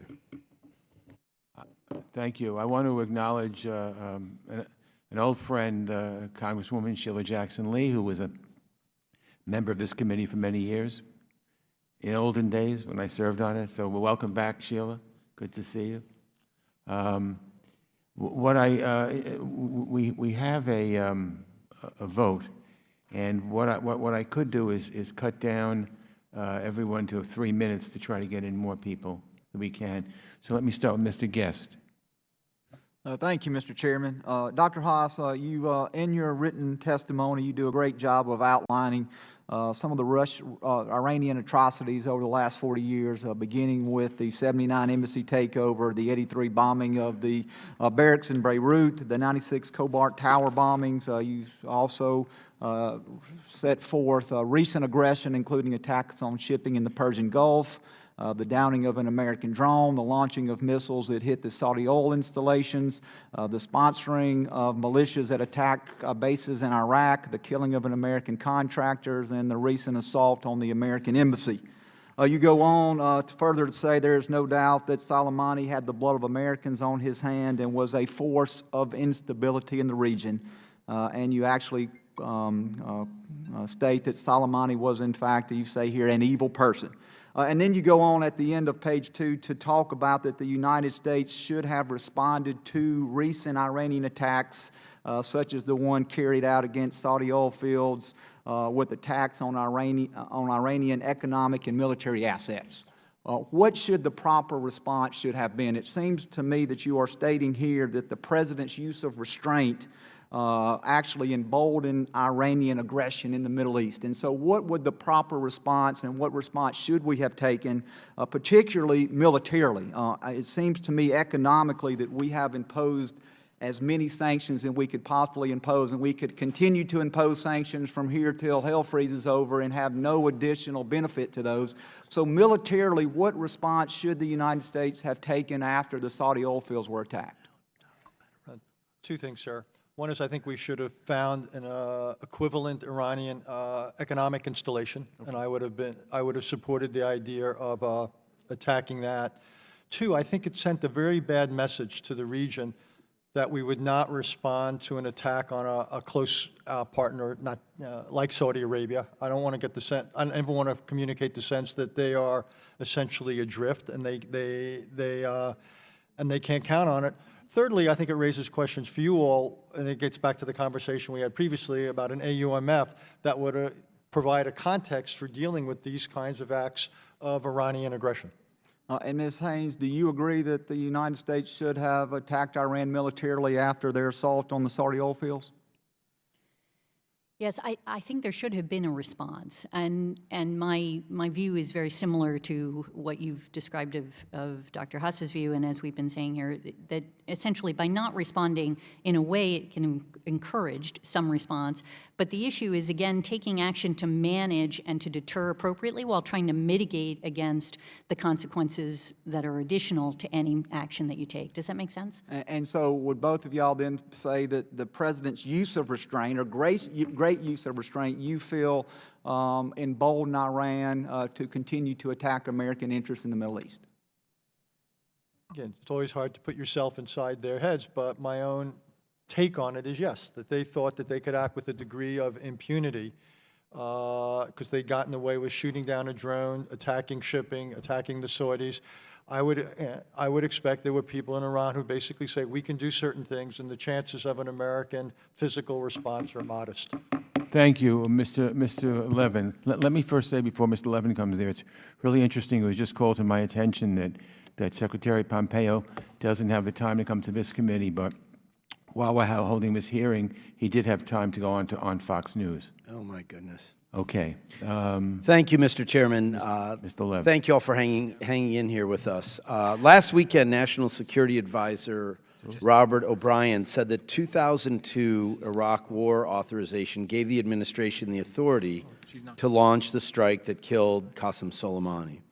Here's the operative text of that authorization. The President is authorized to use the armed forces of the United States as he determines to be necessary and appropriate in order to, 1, defend the national security of the United States against the continuing threat posed by Iraq, and 2, enforce all relevant UN Security Council resolutions regarding Iraq. I think that language is pretty clear, and so did Defense Secretary Esper during his Senate confirmation last year. On July 16th, before the Senate Armed Services Committee, the Secretary told Senator Duckworth that the 2001 and 2002 authorizations to use military force did not allow the use of military force against Iran. And yet, here we are. Again, the 2002 Iraq War authorization allows the use of force to deal with the threat posed by Iraq, not a threat necessarily in Iraq or emanating from Iraq, but by Iraq. Ms. Haynes, do you agree that this does not authorize the use of force against Iran? The 2002 AUMF? Yeah, I mean, to be simple, yes. I don't think it is authorized by the 2002 AUMF, and I did hear the prior statements by the administration to at least indicate that they also did not think that. All right, let me further ask you, if Congress fails to make clear that the 2002 war authorization, or the 2001 for that matter, does not apply to Iran, aren't we setting a dangerous precedent? What's to stop this administration or any future administration from claiming that a war authorization for one country gives them the okay to use force against another. Yeah, so there's, classically, in my experience, the way that administrations would essentially look at an authorization to use military force, like, for example, the 2001 authorization to use military force, is that they would then consider if another actor, whether it be a terrorist organization, as it would be in that particular AUMF case, or in the context of an AUMF vis-a-vis another country, if that country entered into an alliance and was fighting against the United States, then there could be an extension of that authorization to another state in that circumstance. But I think, obviously Congress has the ability to pass another joint resolution that says, in fact, that's not what we intended, and we do not, in fact, authorize. I mean, my time's up because we're running short here, but I just think that it's clear that Congress needs to repeal the 2001 and 2002 and then do new authorizations for any situation that we think we should go to war on. Thank you. Thank you. Ms. Spanberger. Thank you so much to the witnesses. Ms. Haynes, it's so great to see you. I have been astounded listening to some of the testimony or the questions of my colleagues as we are talking through what should be a really foundational piece. What is Congress's role in the authorization of war? I've heard a lot of debate about what happened a week ago, 10 years ago, 15 years ago, 16, 20, 25, et cetera, years ago. But what I want to move forward and talk about is the 2001 AUMF and the 2002 AUMF. And Ms. Haynes, I'll start with you specifically as a follow-up to the questions posed by Congressman Phillips and Congressman Levin. The 2002 AUMF, we'll start there, authorization for our war in Iraq. To your knowledge, to restate, are there currently any operations continuing under the 2002 AUMF? Yeah, thank you, Congresswoman. I can't say with certainty, right, what it is that the current administration is doing. What I can tell you is that in the Obama administration, we conducted a significant number of military operations that seem quite similar to what it is, frankly, that is currently being done by the Trump administration against terrorist organizations such as al-Qaeda and associated forces, and obviously against ISIL. And we did not believe that the 2002 AUMF was necessary for us to do any of those operations, including the ones around ISIL, just to be utterly clear, including those in Iraq. And as a consequence, we supported the repeal of the 2002 AUMF, which we felt was outdated. And the president also had said that felt that it was time to replace the 2001 AUMF. Thank you. And there seems to be some confusion among members of this body about how the killing of Osama bin Laden or al-Baghdadi were different from an authorization standpoint from the killing of Soleimani. I also think, and I'll take the opportunity to restate that those of us on this side of the aisle shed no tears for Soleimani, who I believe was a terrorist as he is classified by the U.S. government. But could you just walk us through specifically how the authorizations, what the authorizations were for the killing of Osama bin Laden and al-Baghdadi, and how that may or may not be the same or different? Yeah, so for Osama bin Laden, the 2001 AUMF is quite clear in its authorization to use military force against al-Qaeda. Authorization by Congress. Authorization by Congress, absolutely. And in the case of al-Baghdadi, it's obviously under ISIL, and the theory of the Obama administration, which I assume is being used by the Trump administration, was in fact that because ISIL had a long-standing relationship with al-Qaeda and with Osama bin Laden, and a variety of other factors, including the fact that they had targeted the United States, that you could in fact authorize action against ISIL as well under the 2001 AUMF, despite the split in leadership between al-Qaeda and ISIL. Thank you. Ms. Houlihan. Thank you very much for coming, and I would also like to echo my concern that Secretary Pompeo is not here today. I do have two very specific questions. One reflects on Mr. Kinzinger's conversation about the responsibility that people in the military have to understand that they won't necessarily be safe. That's their job. But we also have a responsibility in Congress and with the administration to make sure that we are deploying them effectively and that we're keeping them as safe as possible by using the other resources and tools in the toolbox that we have, which is diplomacy diplomacy and humanitarian efforts. And so my question to you directly is, what happens now that we've sent thousands of troops into the Middle East in terms of our efforts in Russia or against China and the concern of great powers? I made the criticism the other day that I thought sending more troops to the Middle East right now lent, the phrase I used was strategic incoherence. This administration has articulated publicly the need for much greater emphasis on great powers, the challenge they pose, and its entire bias was to dial down the American emphasis on the greater Middle East. I thought they went too far in what they did in Syria. This is clearly inconsistent with it. So I would think it's, given the administration's own lights, it would make a good deal of sense to try to stabilize things. I think that does involve, as you suggested, a greater emphasis on diplomatic tools. In the short run, though, it may now be necessary to have those troops there because we have created, we have, if you will, poked a stick in the hornet's nest. But I'm hoping it is not this does not become the new normal, because the impact on readiness, the impact on what would be available elsewhere would be, I think, unfortunate. And thank you. I'm sorry that I don't have time to ask the rest of you because I have one second question, which is that the UN Security Council Resolution 2231, which is set to expire now on October 18th, what, if anything, should we be doing to make sure that we are thinking about and address the expiration of that resolution? Those are it's the resolution that expresses the importance that Iran is prohibited from exporting or purchasing any arms. This is what President Trump is talking about when he says that everything is set to expire, and that's part of the reason why he exited the JCPOA. Yeah, and your question is just... Is there anything that we can do here in this body, given that the UN, that is set to expire? Right. I mean, I think obviously you can support the administration and push them to essentially look for extensions of any restrictions that you think are appropriate under. And in what ways should our policy change if Iran was able to sell and acquire combat systems as a consequence of this? With my 4 seconds.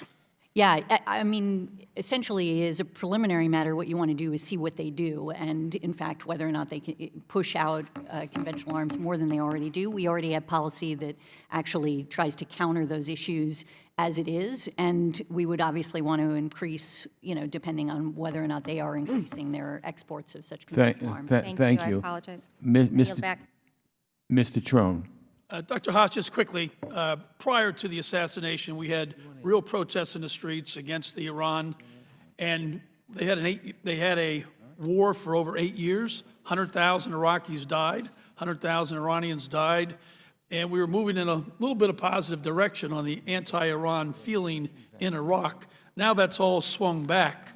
What do you think this recent events, this new trajectory, is going to do on Iraq's pro-reform movement and the protest movement? Yeah, it's a good question. I think Iraqis have considerable nationalism. And the fact that because they're Shia and Iran is obviously Shia, that somehow there's not nationalism in Iraq, I don't think that's true. My guess is also Iran will overplay its hand. So I think it's probably wrong to underestimate Iraqi pushback against Iran. Again, it's also one of the reasons, I think we all agree here 100%, that it's so important for the United States to repair its relationship with Iraq, because I think that will give Iraqis a basis and some confidence for pushing back against Iran. I don't want Iran to have a free hand inside Iraq. Okay, we got to run for votes. Okay. I want to first ask very quickly unanimous consent that Ms. Sheila Jackson-Lee be allowed to participate today, and I'm giving her 1 minute. Let me quickly say that I have not seen any depth of support by the American people for a war with Iran. I clearly believe it is important for us to explain that Article 1 does say that Congress declares war. It does give Article 2 powers of defending the nation. I do think the issue of imminent danger was and should be explained to the American people, and we should be truthful about it. So I have 2 questions. One, do we believe that any engagement with Iran prospectively and some resolution is at this point hopeless? I truly believe under President Obama, when we worked tirelessly for the non-nuclear agreement that we had something that would allow us a moment to engage. And then anyone wants to comment on this completely upside-down explanation of imminent and the fact that there was no definitive definition or reasoning behind Secretary Pompeo's advice or the Secretary of Defense advice to the President of the United States. Well, you've got 2 seconds according to this, but maybe we can give you 30 seconds. I don't think it's hopeless. I think that it would, do such things as no longer supporting regime change, making it clear that we're willing to talk. I think putting sanctions relief on the table, conditionally tied to Iranian behavior. I think that against the backdrop of sanctions, I think that there's a possibility, certainly worth pursuing. Thank you. Thank you. Yeah, I'm going to have to adjourn. Because Thank you, Mr. we have a Chairman, for vote. your courtesy. Thank Thank you. you. I want to thank our 3 witnesses. I've been on this committee a long time, and I think all of you are just excellent, and I really do appreciate your coming here and speaking with us today, and we hope to have you back. Thank you. Committee's now adjourned. Thank you, Chairman.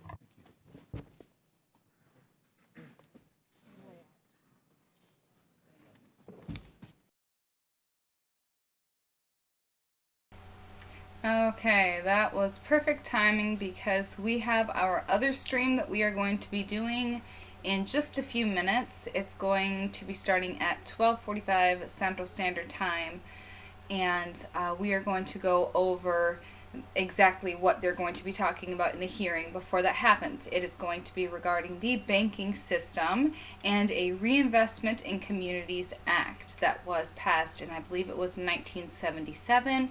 They're going to be discussing some new proposals and regulations that have to do with that have been proposed. I think it was in December that they were proposed by the Comptroller's Office. So if you are interested in the money system, banking system, all that good stuff, which I hope you are, because it has a lot to do with the stuff that happens in our country.